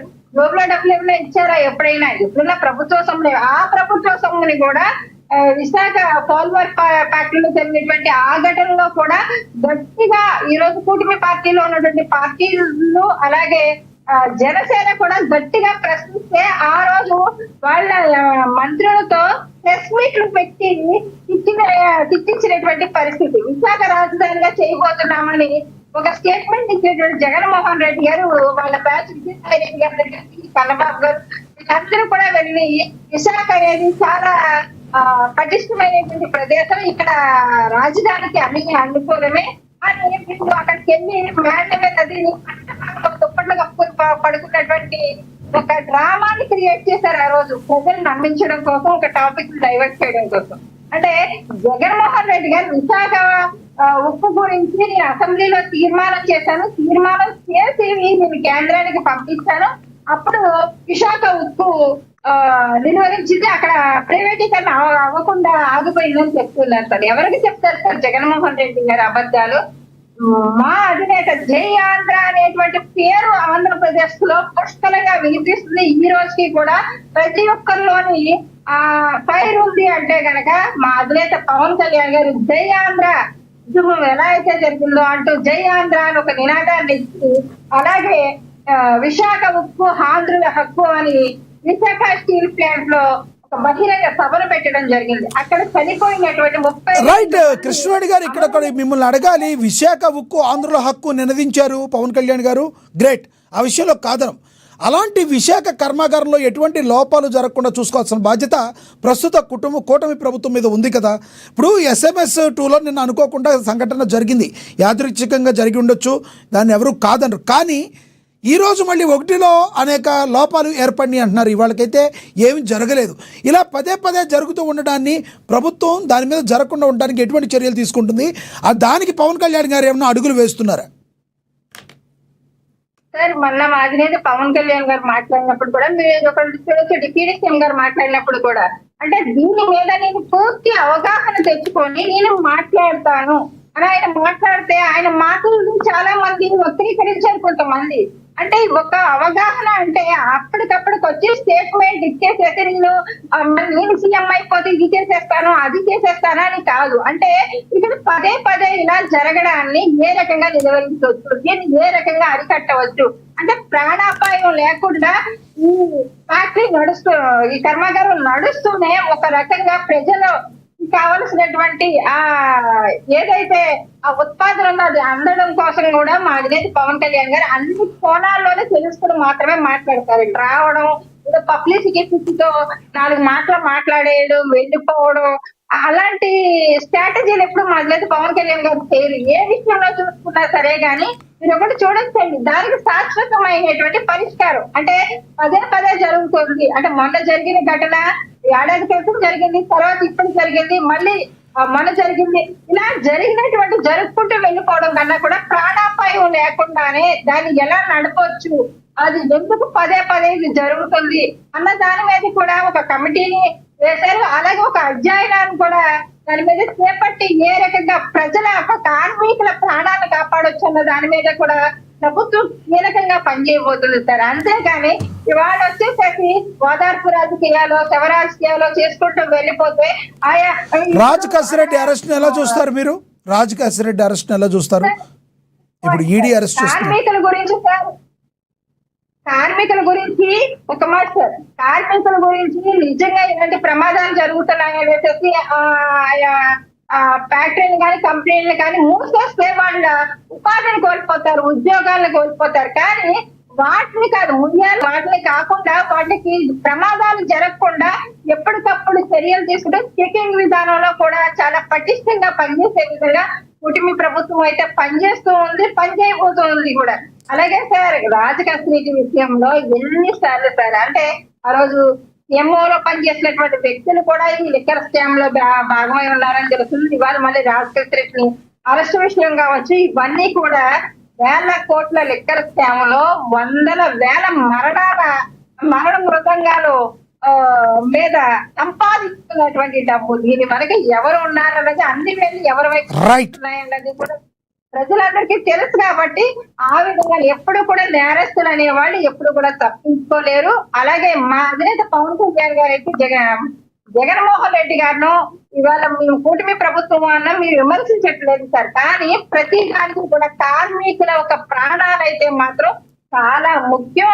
వాళ్ళకి పదే ప్రమాదాలు జరగకుండా కూడా నిలువరించవలసినటువంటి బాధ్యత, దాని పట్ల బాధ్యతగా వ్యవహరించాల్సినటువంటి బాధ్యత కూడా మాకుంది సార్. ఆయా కుటుంబాలకు పరిహారం చేసేసి ఉనికేసుకోవడం కాకుండా ఆ కుటుంబాలు, మృతుల యొక్క కుటుంబాలను కూడా, క్షతగాత్రుల యొక్క కుటుంబాలను కూడా బాధ్యత తీసుకుని వాళ్ళ కూటమి ప్రభుత్వం పనిచేయబోతూ ఉంది. దాన్ని ఎవరు కూడా రాజకీయంగా వాడుకోకుండా మాత్రం ఖచ్చితంగా ఆయా కుటుంబాలకు మీకు వీలైతే, వైఎస్ఆర్సీపీ పార్టీకైనా సరే స్వాగతిస్తాం, మీకు వీలైతే ఆయా కుటుంబాలు మీరు అధికారంలోకి రావడం కాదు, ఇప్పుడు జగన్మోహన్ రెడ్డి గారు ఏమాత్రం న్యాయం చేయగలరు, ఏమాత్రం సాయం చేయగలరు అది చేయండి. రైట్, ఓకే కృష్ణవేణి గారు, ఎస్ కంక్లూడ్ చేద్దరు కానీ ఎస్ మళ్ళీ వస్తాను. కంక్లూడ్ చేస్తారు రామ్మోహన్ గారు, ఎల్ఎం మోహన్ రెడ్డి గారు కంక్లూడ్ చేస్తారు. మోహన్ రెడ్డి గారు కంక్లూడ్ చేయండి. మీరు కంక్లూడ్ చేసే ముందు పవన్ కళ్యాణ్ గారిది ఒకటి బయట ప్లే అవుతుంది, చూద్దాం. నేను వచ్చి కూర్చొని కొట్లాడాను. అదే దానిలో నివేదిక రూపంలో నేను మన హోంమంత్రి గారికి తెలియజేశాను. అది మీరు చూస్తే వెంటనే దాన్ని ఆ ప్రైవేటీకరణ కూడా ఆగి ఈ రోజు ఇక్కడికి వచ్చింది. ఇది మేమందరం సమిష్టిగా చేసాం, మాట్లాడాం. అది ఏమవుతుందంటే దీన్ని క్యాప్టివ్ మైండ్స్ అంటే మరి ఇంతకాలం ప్రాబ్లం ఏమవుతుందంటే సార్, మీరు మాట్లాడుతున్నప్పుడు నన్ను అడగదు అంటే మీ సమస్యలు మోసేవాడి మీద మీరు ఒక పంచింగ్ బ్యాగ్ లాగా అంటే మీరు అంటాను కదా, నేను ఇస్తాను పర్సెప్షన్ చెప్తా ఉన్నా. ఎవరైతే బాధ్యతలు తీసుకుంటారో వాళ్ళ మీద ఎక్కువ ప్రశ్నలు వస్తాయి తప్ప అడగాల్సింది ఎవరు? ఒక 5 సంవత్సరాల నుంచి వాళ్ళు ఉన్నారు. దానికి ముందు కాంగ్రెస్ ప్రభుత్వం ఆల్మోస్ట్ క్లోజ్ టు 10 years. ఇది అప్పటి నుంచి చేయాల్సింది. ఇవన్నీ వారసత్వ ఇష్యూస్గా వచ్చింది, లెగసీ ఇష్యూస్గా వచ్చేసింది. నాకేముంది, నేను ఏ సమస్యల నుంచి మేము పారిపోవడానికి లేదు. ఉన్నది వాస్తవాలు చెప్పి అర్థం చేసుకొని దానికి ఒక పరిష్కార మార్గం ఎతకడానికి మేము సంపూర్ణ సర్వ ప్రయత్నం చేస్తాం. మీరే అడుగుతాం. టెక్నికల్ గా ఉన్న వాళ్ళని రైట్, కంక్లూడ్ చేయండి మోహన్ రెడ్డి గారు. 50 నిమిషాలు అయిపోయింది, 10 నిమిషాలు ఉంది. కన్క్లూడ్ చేయమంటారు, వాళ్ళు ఇద్దరు మాట్లాడతారు, మధ్యలో ఆపుతారు. కొంచెం టైం ఇవ్వాలి కదా, కన్క్లూడ్ చేసి ఎట్లా? మోహన్ రెడ్డి గారు, ఈసారి మీరు ఉమ్మడిగా కూటమి గారు రండి, మీరు కూడా ఎవరన్నా కలుపుకోండి, ఇంకో ఇద్దరు ఎవరైనా పెడదాం అధికార ప్రతినిధుల్ని వేరే పార్టీలో. కాంగ్రెస్ వాళ్ళని ఎవరైనా కలుపుకుంటారా? కాంగ్రెస్ వాళ్ళని ఎవరైనా కలుపుకోండి. షర్మిల గారు ఎలాగో మీకు చుట్టమే అవుతారు, షర్మిల గారు చుట్టమే అవుతారు కాదు, కాంగ్రెస్ అధికార ప్రతినిధులు కూడా కలుపుకోండి, ఆయనకి మీకు యుద్ధం టైం. ఉన్నారు కదా, మీరు హైదరాబాద్ లో ఉన్నారు కదా, కాంగ్రెస్ తెలుగుదేశం కలిసి పని చేసేది కూడా గుర్తు పెట్టుకోకపోతే ఎట్లబ్బా? మీరు మరి ఇంత దారుణంగా మాట్లాడతారు. ఇద్దరు కలిసి పని చేస్తున్నారు కదా, మళ్ళీ మాకెట్టుకోళ్ళు. కంక్లూడ్ చేయండి. మాకెవరొద్దు, మేమే ఉంటాము. సింగిలే. ఇప్పుడు జగన్మోహన్ రెడ్డి అనే వ్యక్తి ముఖ్యమంత్రిగా ఉన్నప్పుడు 6/2/2021 ప్రధానమంత్రి గారికి లెటర్ రాసినారు. అయ్యా, పరిస్థితి ఈ విధంగా ఉంది, ఇక్కడ మీరు దీన్ని ప్రైవేట్ పరం చేయడానికి అవకాశం లేదు, ఖచ్చితంగా దీన్ని డెవలప్ చేయడానికి అవకాశం ఉంది అని చెప్పి ఆయన ఓసారి రాసినాడు. తర్వాత 9/3/2021 మళ్ళీ లెటర్ రాసినారు. అయ్యా, దీన్ని మీరు దాని ఆలోచన చేయొద్దు అని.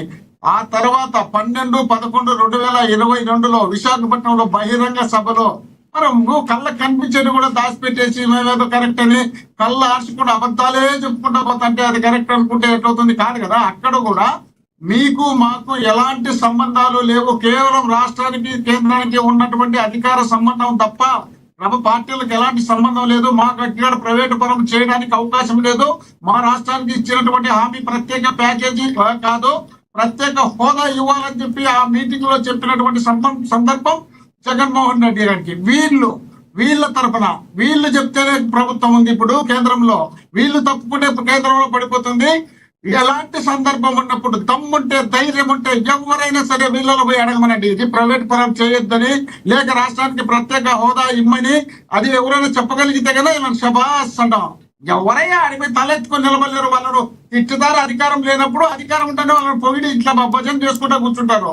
వీళ్ళు కూడా మా గురించి మాట్లాడితే, జగన్మోహన్ రెడ్డి గారి గురించి మాట్లాడితే ఎట్లా? అన్నమయ్య ప్రాజెక్ట్ అంట 40 మంది కొట్టుకుపోయినారంట, కొట్టకపోయింటే జగన్మోహన్ రెడ్డి గారు పట్టించుకోలేదంట. వీళ్ళు పోయి ఇల్లు కట్టించినారంట, గుళ్ళు కట్టించినారంట. అన్నమయ్య ప్రాజెక్ట్ కు సంబంధించి అక్కడ గ్రీసు పెట్టలేక, మన 15 సంవత్సరాల దరిద్ర పాలనలో గ్రీసు పెట్టలేక వర్షం వచ్చే గేట్లు కొట్టకపోయినాయి. అది మాకు సంబంధించింది కాదు. మనం పరిపాలన చేసినప్పుడు సిగ్గు ఉండాలి, దాన్ని చేయాలనే సిగ్గు ఎగ్గు లేకుండా ఇచ్చిపెట్టేసినాం కాబట్టి ఆ పరిస్థితి వచ్చింది. ఇప్పుడు పరిపాలన చేసిన మీరు రాష్ట్రంలో వెలిగొండ ప్రాజెక్ట్ ని పూర్తి కాకుండా జాతి ఇచ్చిన పనికి ముఖ్యమంత్రి అజయ్ మాట్లాడలేదు. పరిపాలన చేసింది మీరు. రాష్ట్రంలో ప్రాజెక్టు పూర్తి కాకుండా వెలిగొండ ప్రాజెక్టు జాతి ఇచ్చిన పనికి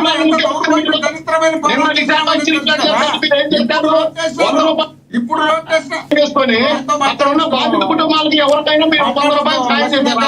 మోహన్ రెడ్డి గారు 100 రూపాయలు సాయం చేశారా? ఆయన ఏదో అడుగుతున్నారు, సమాధానం చెప్పండి. 5 నిమిషాలు ఎక్సెస్ చేశాం. అజయ్ గారు మీకు సమయం ఇచ్చేవారు ఆగండి. అజయ్ గారు వాళ్ళ కుటుంబాలు ఇప్పుడు ఇందాక మోహన్ రెడ్డి గారు ఎలా ఇంటరప్ట్ అయ్యారు, ఇప్పుడు మీరు కూడా అదే విధంగా ఇంటరప్ట్ అవుతున్నారు. మీ సమయంలో మీరు మాట్లాడారు కదా, మాట్లాడినండి. ఆయన మాట్లాడినండి. ఆయన కంక్లూడ్ చేశాక మీకు ఇస్తాను. 5 minutes ఎక్స్టెన్షన్ చేశాం. అందరికీ సమానమైన సమయం. మేము కాళ్ళ వేసుకొని చెప్పాం, ఎవరో కాళ్ళ మీద పడి పెట్టి కేసులు రైట్. ఆగండి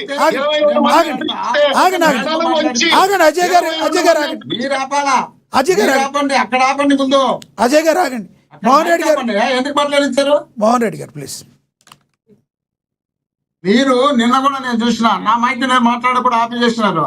నా వాయిస్ రాని కూడా చేసినారు. అది మళ్ళీ రిపీట్ చేసుకుంటే నా వాయిస్ లో ఎందుకు నేను అట్ట మాట్లాడుతున్నానే. ఇప్పుడు మీరు ఆయన మాట్లాడకుండా ఆపేయండి. మళ్ళా నేను మాట్లాడితే ఆపుకోండి కావాలంటే. కంక్లూడ్ చేయండి. ఎస్, ఎవరు టైం వాళ్ళకి ఇచ్చేయండి. ఓకే, కంక్లూడ్ చేయండి. ఇప్పుడు వీళ్ళు అన్నమయ్య ప్రాజెక్టులో మేమేదో పొడిచి ఉద్ధరించినామని పెద్దగా చెప్పుకుంటున్నారు కదా. అజయ్ గారు ఆగండి, అజయ్ గారు ఆగండి. ఆయన మాట్లాడితే తర్వాత మీరే కదా లాస్ట్లో కంక్లూడ్ చేసేది. అప్పుడు ఆయన మాట్లాడినప్పుడు ఆయన మ్యూట్ పెడదాం. అజయ్ గారు అంటే మ్యూట్ పెట్టండి. ఓకే, అజయ్ గారు మ్యూట్ అయ్యారు, మీరు మాట్లాడండి. మీరు సరిగ్గా మాట్లాడాలి. మీరు ఇచ్చే మాటను బట్టి ఆయన కౌంటర్ ఇస్తారు, ఆ తర్వాత మీరు మ్యూట్ అవుతారు. కాబట్టి హుందాగా మాట్లాడండి మీరు కూడా. రైట్, కంక్లూడ్ చేయండి. అంటే నేను హుందాగా మాట్లాడినా వాళ్ళు మాట్లాడండి. కంక్లూడ్ చేసే విషయంలో సిగ్గు ఎక్కువ లేదనే మాట మాట్లాడారు కదా సార్ ఇందాక. అవునబ్బా, నేను మాట్లాడేటప్పుడు అప్పుడు జగన్మోహన్ రెడ్డి గారిని మాట్లాడితే నేనే చంద్రబాబు నాయుడు గారిని ఒక మాట లేదా? రైట్, మీరు టాపిక్ మీద కంక్లూడ్ చేయండి. ఏమైంది మోహన్ రెడ్డి గారు మీకు ఈరోజు? మోహన్ రెడ్డి గారు కంక్లూడ్ చేయండి. రైట్. ఇప్పుడు వాళ్ళు అక్కడ గ్రీసు పెట్టడం చేతకాక 16 సంవత్సరాలు ముఖ్యమంత్రిగా ఉన్నటువంటి వ్యక్తి దాన్ని గ్రీసు పెట్టుకొని చేతకాక దాన్ని డ్యామ్ కొట్టుకొని పోయింది వర్షాలు వచ్చినప్పుడు. నెంబర్ 1. నెంబర్ 2, వీళ్ళేదో చెప్తున్నారు కదా, కడప జిల్లా నంది మండలం దగ్గర చంద్రబాబు నాయుడు గారు ముఖ్యమంత్రిగా ఉన్నప్పుడు ఏట్లో లారీ కొట్టుకుపోతే దిక్కు లేదు, దివాణం లేదు, దాన్ని పట్టించుకోలే. ఈయన షూటింగ్ కోసం పుష్కరాల్లో 30 మందిని చంపితే దానికి ఏడా పెద్ద లక్షలు ఇచ్చి ఎవరు కాంట్రిబ్యూషన్ ఇచ్చిన సందర్భం లేదే. వీళ్ళు ఎక్కడ చేసినారు? బస్సు కాలిపోతే సజీవ దహనం జరిగి హైదరాబాద్ పోతుంది, దానికి ఏమైనా సంబంధం ఉందా? విజయవాడలో బస్సు పడే 1919లో ముఖ్యమంత్రిగా ఉన్నప్పుడు దాన్ని కూడా పట్టించుకున్నాడా? పెనుగొండ దగ్గర బస్సు పడి పిల్లలు చనిపోయినారు, దాన్ని ఏమన్నా పట్టించుకున్నారా? వీళ్ళు ఏదో పెద్ద నీతివంతమైన పాలన, వీళ్ళు నిజాయితీవంత పాలన, వీళ్ళు మంచి పరిపాలన వీళ్ళు అందించే పోతుందట. జగన్మోహన్ రెడ్డి గారు ఈ రాష్ట్రంలో ఉన్నటువంటి ప్రతి దాంట్లోనూ స్పందిస్తున్నారు కాబట్టి వీళ్ళకి భయం కలిగి ఈ రోజు జగన్మోహన్ రెడ్డి గారిని వ్యక్తిగతంగా విమర్శిస్తూ ముందుకు వస్తున్నారు. జగన్మోహన్ రెడ్డి గారు చేసినటువంటి సంక్షేమ కార్యక్రమాల్లో మేము చేసినామని చెప్పుకోవడానికి ప్రయత్నం చేస్తున్నారు. వీళ్ళేదో పెన్షన్ ఇచ్చారంట, 6 లక్షల మంది పెన్షన్ తీసేసినారు, పెన్షన్ ఇచ్చామని చెప్పుకుంటున్నారు. గ్యాస్ సిలిండర్ ఇలా మోహన్ రెడ్డి గారు టాపిక్ మీద కంక్లూడ్ చేయండి సార్, సమయం అయిపోయింది. రెండు నిమిషాల్లో ఇవాళ టాపిక్ మీద కంక్లూడ్ చేయండి. మీరు చెప్పిన పవన్ కళ్యాణ్ గారు అక్కడికి పోతే నాకు సబ్జెక్ట్ తెలుసు, నేను మళ్ళీ నేర్చుకొని వచ్చా అంటాడు. అంతకుముందు అధికారంలో లేనప్పుడు ఇష్టం వచ్చినట్టు ఊగుతాడు. దేశమంతా నాకే తెలుసు, స్వతంత్రం లేని పోరాటం చేసిన 2 లక్షల బుక్కులు చదివినా ఆ బుక్కుల్లో ఇలాంటివన్నీ లేవా? అవన్నీ చూసుకొని వచ్చిండొచ్చు కదా.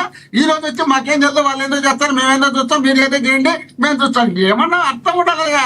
12 సంవత్సరాలు పార్టీ పెట్టి రాష్ట్రం గురించి, రాష్ట్రం మీద అవగాహన గురించి తెలుసుకోలేకపోతే ఎందుకు రాష్ట్రంలో మళ్ళీ అక్కడ మనం డిప్యూటీ సీఎం గా రిజైన్ చేసి ఇంట్లో కూర్చుంటే ఎవడో ఒకటి చేస్తాడు కదా, ఎవరికోరికి ఇస్తారు కదా. దాన్ని పెట్టుకొని చేయలేకపోయి ఆడొచ్చి మాకేమీ తెలుసు, మేమేమి చూడలేదు, మాకేమీ తెలియదు, నేర్చుకొని వస్తామని చెప్తే ఎప్పుడు ప్రమాదం జరిగింది. మోహన్ రెడ్డి గారు మీకు ఒక క్వశ్చన్ వేయాలని ఉంది. మీకు ఒక క్వశ్చన్ మీరు మాట్లాడండి. మీకు ఒక క్వశ్చన్ వేయాలని ఉంది, అడగమంటారా? మీరు పర్మిషన్ ఇస్తే అడుగుతా. కాదు, మిమ్మల్ని ఒక క్వశ్చన్ వేయాలని ఉంది. డిగ్రీ కంప్లీట్ చేశారు అంటే డిగ్రీ కంప్లీట్ అవుతుంది. డిగ్రీ కంప్లీట్ అయినంత మాత్రాన, ఒక లెక్చరర్ అయినంత మాత్రాన, చదువుకున్నంత మాత్రాన వాళ్ళు ఏదైతే చదువుకున్నారో దాని మీద పట్టు కలిగి ఉంటారు. కానీ అంతేగాని ప్రతిదాన్ని తెలుసుకుని నిత్య విద్యార్థిగా ఉండటం అనేది ఎవరికైనా కామన్ లైఫ్లో ఎవరైనా నిత్య విద్యార్థిగా ఉండాలి. నిత్య విద్యార్థి సార్. మీ జగన్మోహన్ రెడ్డి గారికి మీకు అన్నీ తెలుసా? అన్నీ తెలుసా? ఒక్కసారి వినండి సార్, మీరు చెప్పింది నాకు అర్థమైంది. చెప్పండి. మనము ఒక కాలేజీలో లెక్చరర్ అయినప్పుడు ఒక పీరియడ్ మీద మనం స్టడీ చేయడానికి చెప్పడానికి వెళుతున్నాం. ఒక సబ్జెక్ట్ వెళ్ళినప్పుడు ఇక్కడ నుండి తెలుసుకొని పోవాలా, లేదంటే ఆడికి పోకుండా ఉండాలా? ఈ కథలు చెప్తే ఎట్లా? ఆడికి పోయేటప్పుడు ఏం జరిగినాయి తెలుసుకొని పోవాలా, బాగా తెలియకుండా పోకుండా ఉండాలా? ఓహో, అంటే మీరు చెప్పేది ఏంటంటే ఒకరికి రోడ్డు మీద యాక్సిడెంట్ జరిగింది, ఏమంటే హాస్పిటల్కి ఫోన్ చేసి అతనికి ఎన్ని లీటర్ల బ్లడ్ కావాలి, అతనికి ఎన్ని లీటర్ల బ్లడ్ కావాలి ఏంటి అని చేస్తారా? ఏమంటే అతను కాపాడే ప్రయత్నం చేస్తారా? బొగ్గు పట్టుకున్నాం అనుకోండి, అసంకల్పిత ప్రతీకారం జరిగే వెనక్కి లాగుతారు. రాజశేఖర రెడ్డి గారి దగ్గర 108 ఉంది కాబట్టి దాన్ని ఫోన్ చేసి తెప్పించి ఆ బండిలో కూర్చోబెట్టి పంపించారు. అప్పుడే 108 అంటేనే రాజశేఖర రెడ్డి గారు. కట్టి పంపించారు. అదే సార్, మనం ఏదైనా తెలుసుకునేటప్పుడు అక్కడికి స్పాట్ కు పోయేటప్పుడు తెలుసుకొని వెళ్ళాలి. తెలుసుకోకపోతే ఎవరితో కనుక్కొని పోవాలి. అది తెలుసుకోకపోతే ఆడికి పోకుండా ఉండాలి. ఆడికి పోయి నేను జగన్మోహన్ రెడ్డి గారు ప్రైవేట్ పరం చేయాలనుకుంటే నేనే పోరాటం చేసినా, నేను పెద్ద సించి ఆరేసినా, నాకు ఒక ఎంపీ సీట్ ఇవ్వండి, నేను ఢిల్లీలో యుద్ధం చేస్తా, నేను పొడుస్తానని చెప్పాను. ఇప్పుడు అన్ని సీట్లు ఇచ్చినారు. నాకు 100 సో ఏమంటారు? చివరిగా ఏమంటారు చెప్పండి. మరి ఆ స్ట్రైక్ రేట్ తీసుకొని ఉద్ధరించమను. సరే, చివరిగా ఏమంటారు? ఏం పొడుచున్నారు, ఏం పొడుచున్నారు? పవన్ కళ్యాణ్ గురించి, చంద్రబాబు గురించి, లోకేష్ గురించి చివరిగా చెప్పండి సార్.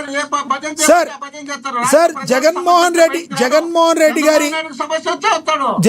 రెడ్డి గారి అనుయాయులుగా, రాజశేఖర్ రెడ్డి గారి అనుయాయులుగా, ఒక్కటి చెప్పండి మోహన్ రెడ్డి గారు, ప్లీజ్ జగన్మోహన్ రెడ్డి అనుయాయులుగా, చంద్రబాబు నాయుడు గారు ఎప్పుడు ముందుకు రావడం లేదు. జగన్మోహన్ రెడ్డి గారి అనుయాయులుగా, రాజశేఖర్ రెడ్డి గారి అనుయాయులుగా, చంద్రబాబు గారి గురించి, పవన్ కళ్యాణ్ గారి గురించి, లోకేష్ గారి గురించి ఒక్క మాటలో చెప్పాలంటే ఏం చెప్తారు? చెప్పి కంక్లూడ్ చేయండి.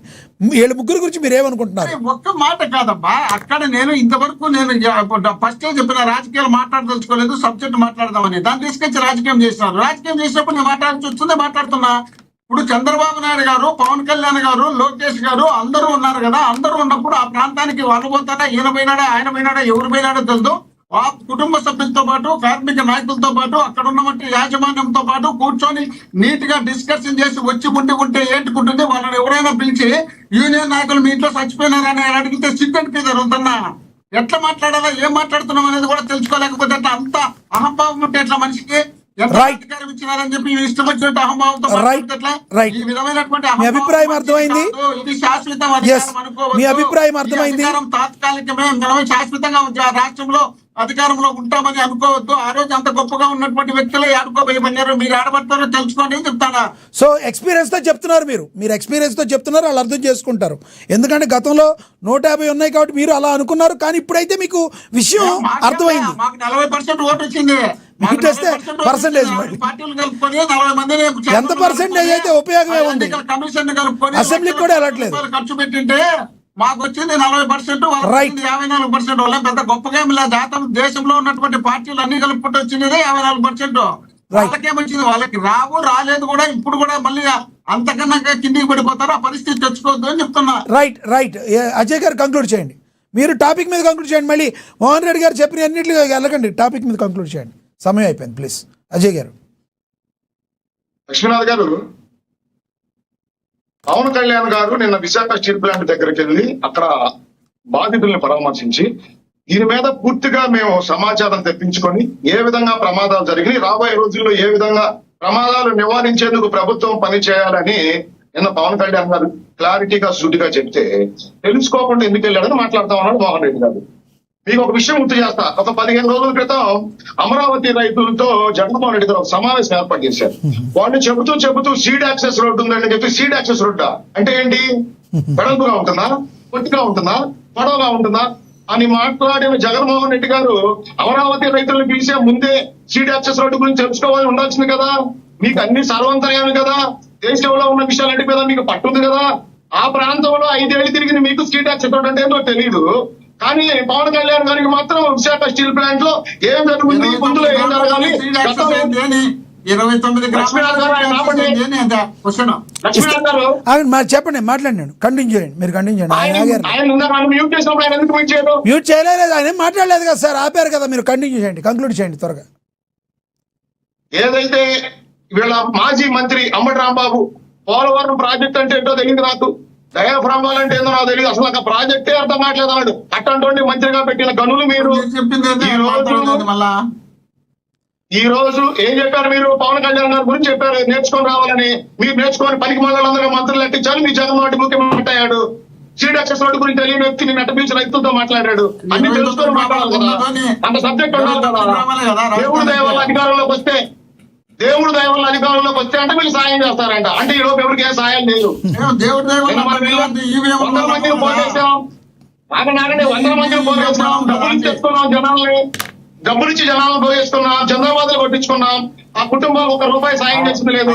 సిగ్గు అడిగిపోయిన రాజకీయాలు, శవాల మీద పేరాలు ఎత్తుకునే ప్రయత్నం, ఇంకా రాజకీయం చేసే ప్రయత్నం, ప్రజలు బండకేసి బోర్డుకుంటూ చేశారు మిమ్మల్ని. అయినా సిగ్గు లేకుండా ఇంకా నేర్చుకోకుండా ఇప్పటికీ కూడా రాజకీయాలు చేసే ప్రయత్నం. నిన్న అక్కడ నారా లోకేష్ గారు క్లియర్ గా ఏమండి నేను బాధిత కుటుంబాలతో మాట్లాడటానికి వచ్చాను అని చెబుతుంటే అక్కడ ఉన్న మీకు సంబంధించిన కొంతమంది న్యూస్ చేయించడానికి మీరు పంపించిన వ్యక్తులు, మీరు పంపించి న్యూస్ చేయించిన వ్యక్తులు మీ న్యూస్ పత్రికలో పొంకాలు కథలు రాసిన మీ పనికి మాల పత్రిక తప్ప అక్కడ ఉన్న కార్మికులకు తెలుసు ప్రభుత్వం ఏ విధంగా స్పందించింది, ఏ విధంగా అండగా నిలబడింది. గతంలో 3 సార్లు లెటర్లు రాశాం, 4 సార్లు ప్రధానమంత్రిని కలిసాం. ఎందుకు ఆపలేకపోయారు? మీ హయాంలో విశాఖ స్టీల్ ప్లాంట్ పరిస్థితి ఏంటి? 30% పడిపోయినారు ఉత్పత్తి. ఈ రోజు 95% వచ్చింది ఉత్పత్తి. ఈ రోజు విశాఖ స్టీల్ ప్లాంట్ లాభంలో ఉంది. అది మీ కళ్ళ కనపడదు, మీ చెవులు కనపడదు, మీరు బుద్ధి తెచ్చుకోరు. రాష్ట్ర ప్రజలు మిమ్మల్ని బండ చేసి బాధినా, కనీస ప్రతిపక్ష హోదా ఇవ్వకపోయినా ఇప్పటికి కూడా మీ పద్ధతి మార్చుకోరు. మేము గెలిచాము, ఈవీఎంలు గ్రూపులు కట్టొచ్చారు, 4 పార్టీలు కలిసి వచ్చారు. ఎవరు ఎట్లా కలిసి వచ్చినా రాష్ట్ర ప్రజలు మమ్మల్ని ఆశీర్వదించారు. మీ పనికి భరించలేకపోయినా రైట్ అజయ్ గారు, రైట్ అజయ్ గారు, అందుకే మోహన్ రెడ్డి గారు అజయ్ గారు మీ అభిప్రాయాలు అర్థమైన కృష్ణవేణి గారు కృష్ణవేణి గారు కంక్లూడ్ చేయండి. అక్కడ లేనిపోయినవన్నీ చూపించి కార్మికుల్ని రెచ్చగొట్టే ప్రయత్నం తప్ప నిన్న మీ జగన్మోహన్ రెడ్డి విశాఖ చేసిందేంటి? విశాఖ జగన్మోహన్ చేసిందేంటి? ఏంటి ఇక్కడ నారా లోకేష్ గారి మీద, పవన్ కళ్యాణ్ గారి మీద, ప్రభుత్వం మీద నిందలు వేయటం తప్ప నిన్న విశాఖ వెళ్ళి మీ జగన్మోహన్ రెడ్డి చేసిందేంటి? జిందాబాద్లు కొట్టించుకున్నాడు, కాబోయే సీఎం అని జిందాబాద్లు కొట్టించుకున్నాడు, శవాల పక్కన నుంచొని జిందాబాద్లు కొట్టించుకున్నాడు. ఇలాంటి పనికి మన చరిత్ర. తండ్రి శవాన్ని పక్కన పెట్టుకొని సంతకాలు పెట్టుకున్న గనుడు ఆ జనాలు 100 నుంచి 200 300 ఇచ్చి మహిళలు తీసుకొచ్చారంట. వాళ్ళు క్లియర్ గా చెప్తా ఉన్నారు, వాళ్ళు కార్మికులు అంటే వాళ్ళు కార్మికులు కూడా కాదు. ఎందుకు వచ్చారమ్మా అంటే ఏమో జగన్మోహన్ రెడ్డి గారు వస్తున్నారంట, మాకు డబ్బులు ఇచ్చారు, మేము వచ్చాం. వాడికి జిందాబాద్ కొట్టమా, జిందాబాద్ కొడతాం. ఇది అక్కడ అజయ్ గారు అక్కడ అలాంటి ఏమి అనిపించలేదులే కానీ అజయ్ గారు ఇప్పుడు ఎవరు మాట్లాడినా తప్పే. అజయ్ గారు ఒకటి చెప్పాలి మీకు. అజయ్ గారు మీకు ఒకటి చెప్పాలి. మీకు ఒకటి చెప్పాలి. ఆ రోజు అమరావతి రైతుల్ని అక్కడ ఉన్న వాళ్ళు రైతులు కాదనేది అప్పుడున్న జగన్మోహన్ రెడ్డి గారు బ్యాచ్ ఎవరైతే ఉన్నారో వాళ్ళు చెప్పింది ఎంత తప్పో ఈ రోజు అక్కడ ఉన్న వాళ్ళు కాదని చెప్పడం కూడా మీద అంతే తప్పు. అక్కడ ఉన్న వాళ్ళు ఉన్నారు కానీ అడిగిన తీరు కరెక్ట్ కాదు. వాళ్ళు లోకేష్ గారిని అడగాల్సింది కాదేమో కానీ అలా కానీ అది కరెక్ట్ కాదు అలా అంటాం. ఆక్రందంలో ఉన్న వాళ్ళు 4 రకాలుగా మాట్లాడతారు సార్.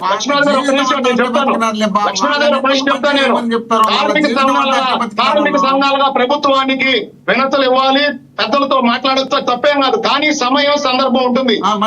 సమయం ఏంటి, సందర్భం ఏంటి? మీరు ఇందాక దాకా చెప్పారు కదా, క్షుధా బాధితుడు కృతకృత్యములు నెరగడు కదా అజయ్ గారు మీరే చెప్పారు.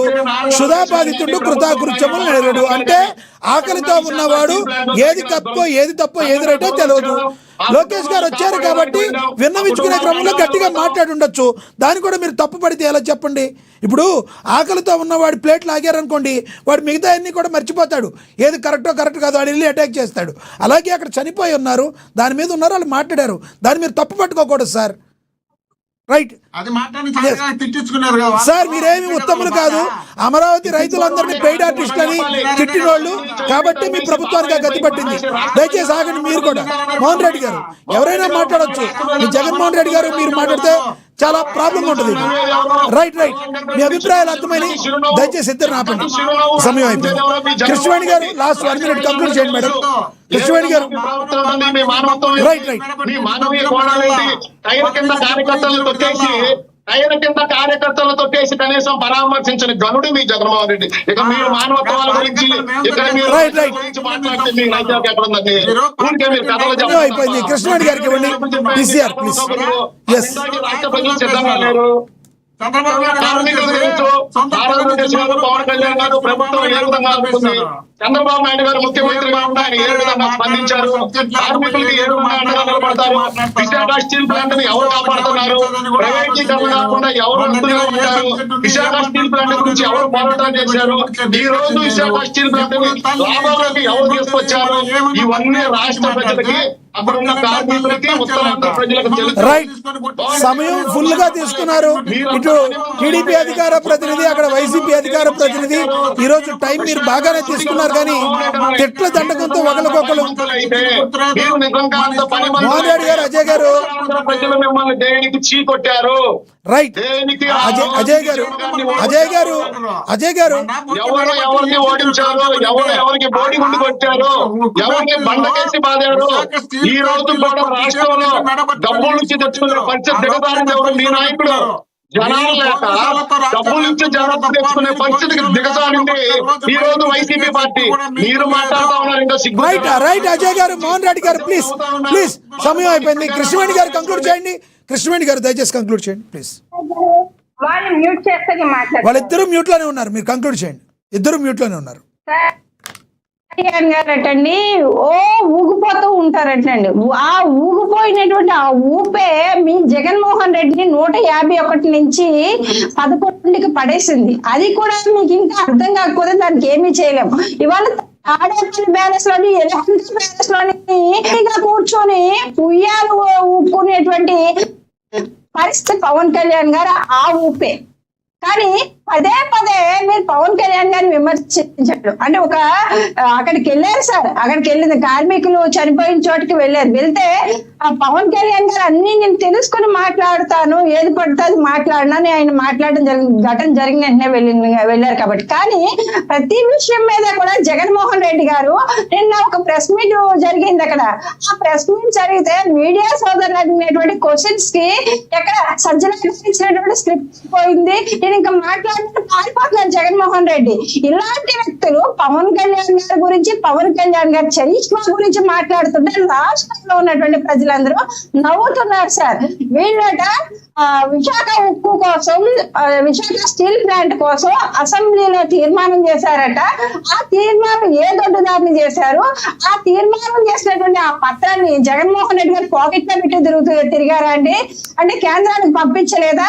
అది ఎప్పుడు అఫీషియల్ గా చెప్పినటువంటి పరిస్థితి లేదు. కానీ ఇవాళ వచ్చేసేసి మేము తీర్మానం చేసాం, అసలు మేము కేంద్రానికి పంపించాం, మేము ఆపేస్తామని చెప్తున్నారు. నిజంగా పరిస్థితి అలాంటి నిర్ణయం తీసుకోవడానికి ఒక అవకాశం జగన్మోహన్ రెడ్డి గారికి వచ్చింది ఆలోచన అంటే కనుక మా జనసేన పార్టీ అధినేత పవన్ కళ్యాణ్ గారు విశాఖ ఉక్కు ఆంధ్రుల హక్కు అని ఆయన పార్టీ ఆఫీస్ లో కూర్చొని విశాఖ స్టీల్ ప్లాంట్ కోసం సంఘీభావం తెలుపుతూ ఒక రోజు నిరాహార దీక్ష చేపట్టారు. ఆ తర్వాత దాని మీద జగన్మోహన్ రెడ్డి గారు దొడ్డుదాన్ని విశాఖ స్టీల్ ప్లాంట్ ని ప్రైవేటీకరణ చేసుకుని దొడ్డుదాన్ని ఒప్పందాలు చేసుకున్న జగన్మోహన్ రెడ్డి ఒక టాపిక్ మీద కంక్లూడ్ చేయండి. చివరిగా ఏం చెప్తారు? చివరిగా చెప్పండి. అబద్ధాలు మీరు విశాఖ స్టీల్ ప్లాంట్ అమ్మేసే రాష్ట్రంలో అప్పులు తెచ్చేస్తారన్న జగన్మోహన్ రెడ్డి విశాఖ స్టీల్ ప్లాంట్ గురించి, ప్రైవేటీకరణ గురించి మాట్లాడడం సిగ్గుచేటు. అంటే కార్మికులు చనిపోతే వాళ్ళకి సంఘీభావం తెలిపి సానుభూతి తెలిపి ఆయా కుటుంబాలను ఆదుకోవలసినటువంటి పరిస్థితుల్లో దాని మీద కూడా శివరాజకీయాలు చేస్తున్నటువంటి జగన్మోహన్ రెడ్డి మళ్ళీ అధికారంలోకి వస్తాడు, ప్రజలు పరిపాలిస్తాడు అనేటువంటి నమ్మకం ఏ కూడా లేదు సార్. జగన్మోహన్ రెడ్డి గారు ఇచ్చినటువంటి హామీ అమలు పరిచుంటే గతంలో గనక జరుగుండేది. కానీ ఈ రోజు కొత్తగా ఇచ్చేటువంటి హామీలు ఏమి కాదు. కుటుంబానికి ₹1 ఇచ్చేస్తాను కార్మికులు ఎవరైనా చనిపోతేనే. గతంలో గుర్తించాడు జగన్మోహన్ రెడ్డి. చెప్పులు జరిగిపోయాయి. కొన్ని వాటికి మేము వెళ్ళి లిఖిత పూర్వకమైనటువంటి హామీని సమక్షంలో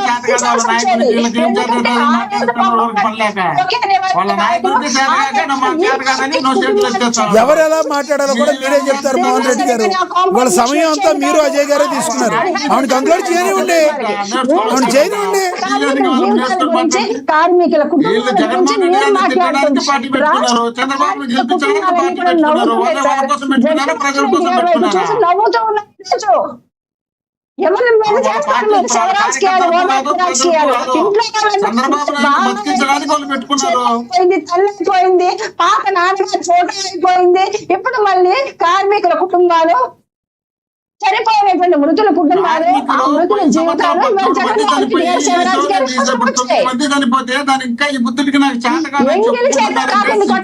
జగన్మోహన్ రెడ్డి గారు న్యాయం చేసేస్తారంటే నమ్మేటువంటి పరిస్థితి ఎక్కడ లేదు.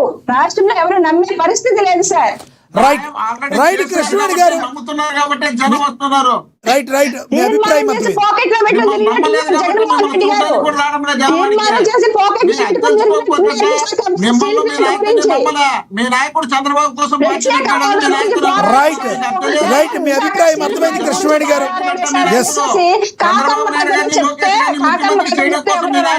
రైట్ కృష్ణవేణి గారు మీ అభిప్రాయం అర్థమైంది. ధన్యవాదాలండి చర్చలో పాల్గొన్నందుకు. రైట్ మోహన్ రెడ్డి గారు నాకు సమయం లేదు అంటే నేను డిబేట్ లో మెజారిటీ పర్సెంట్ ఎవరిని మాట్లాడకుండా బాగా అడ్డుపడ్డారు. ఈ రోజు అయితే సక్సెస్ అయ్యారు మీరు. ఈ రోజు 2 లక్షల పుస్తకాలు చదివేశారు. చదివిన దాంట్లో జ్ఞానం ఎంత వంట పెట్టించుకున్నారు అనేది ముఖ్యం. ఈ రోజు సక్సెస్ అయ్యారు మీరు. పుస్తకాలు చదివేమన్నది ముఖ్యం కాదు. రైట్. దాంట్లో జ్ఞానం ఎంత ఉంది, జ్ఞానం ఎంత వంట పెట్టించుకున్నాం అనేది ముఖ్యం.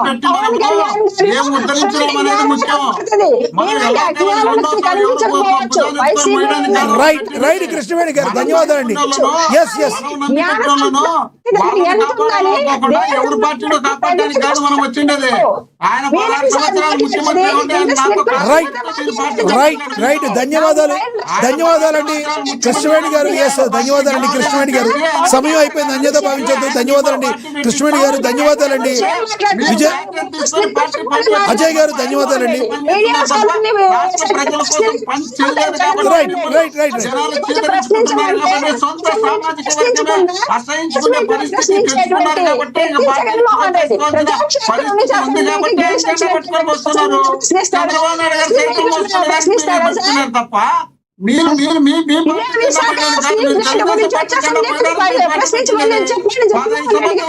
సింగల్ గా పోటీ చేసి ఒక చోట గెలిచలేనటువంటి వ్యక్తిని తెచ్చుకొని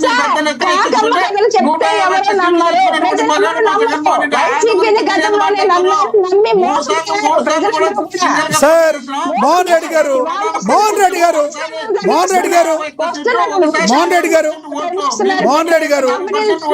సార్ మోహన్ రెడ్డి గారు ఒకసారి వినాలి. సమయం అయిపోయింది. మోహన్ రెడ్డి గారు సమయం అయిపోయింది. మీరేమన్నారు? మోహన్ రెడ్డి గారు కృష్ణవేణి గారు ప్లీజ్ దయచేసి. ఎస్ మోహన్ రెడ్డి గారు కాల్ రెగ్రెస్ చెప్తున్నారు. 151 తెచ్చుకున్న మోహన్ రెడ్డి గారు, జగన్మోహన్ రెడ్డి గారు 151 తెచ్చుకున్నారని. అదే 151 తెచ్చుకున్న మగాడైన జగన్మోహన్ రెడ్డి గారు 11కు పడిపోయారు. 11కు పడిపోతే వేరే వాళ్ళు 151 అయితే మగాడు.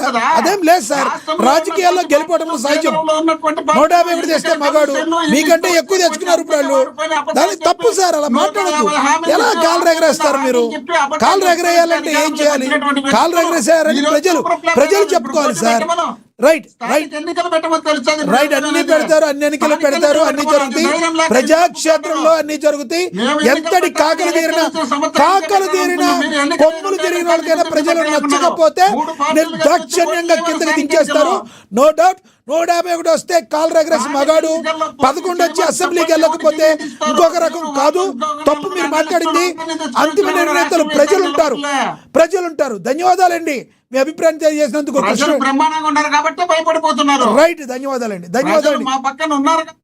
రైట్ ధన్యవాదాలండి కృష్ణవేణి గారు. ధన్యవాదాలండి ఎల్ఎం మోహన్ రెడ్డి గారు. ధన్యవాదాలండి అజయ్ గారు చర్చలో పాల్గొన్నందుకు. ఏది ఏమైనప్పటికీ కూడా మరి విశాఖ ఉక్కు కర్మాగారం పేలుడు ఆ కుటుంబాల్లో తీరని శోకాన్ని అయితే మిగిల్చింది. ఆ పేలుడుకు సంబంధించి ముఖ్యమంత్రి చంద్రబాబు కూడా దిగ్భ్రాంతి వ్యక్తం చేశారు.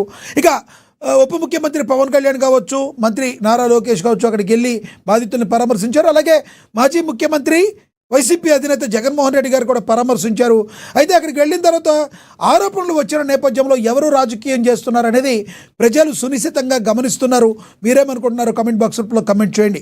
ఇక ఇదిలా ఉంటే రాజకేశ్ రెడ్డి అరెస్టు, మరి ఈడీ కూడా అరెస్టు చేసినట్టుగా తెలుస్తుంది. ఆల్రెడీ ఆయన విషయంలో బెయిల్లో ఉన్నారు. ఈ లిక్కర్ స్కామ్కు సంబంధించి మరి ఈడీ తదుపరి చర్యలు ఏ రకంగా తీసుకోబోతుందో మనం వేచి చూడాలి. ఇది వాళ్ళ స్పెషల్ డిబేట్. చూస్తూనే ఉండండి. ఏఎన్ఎన్. నమస్తే.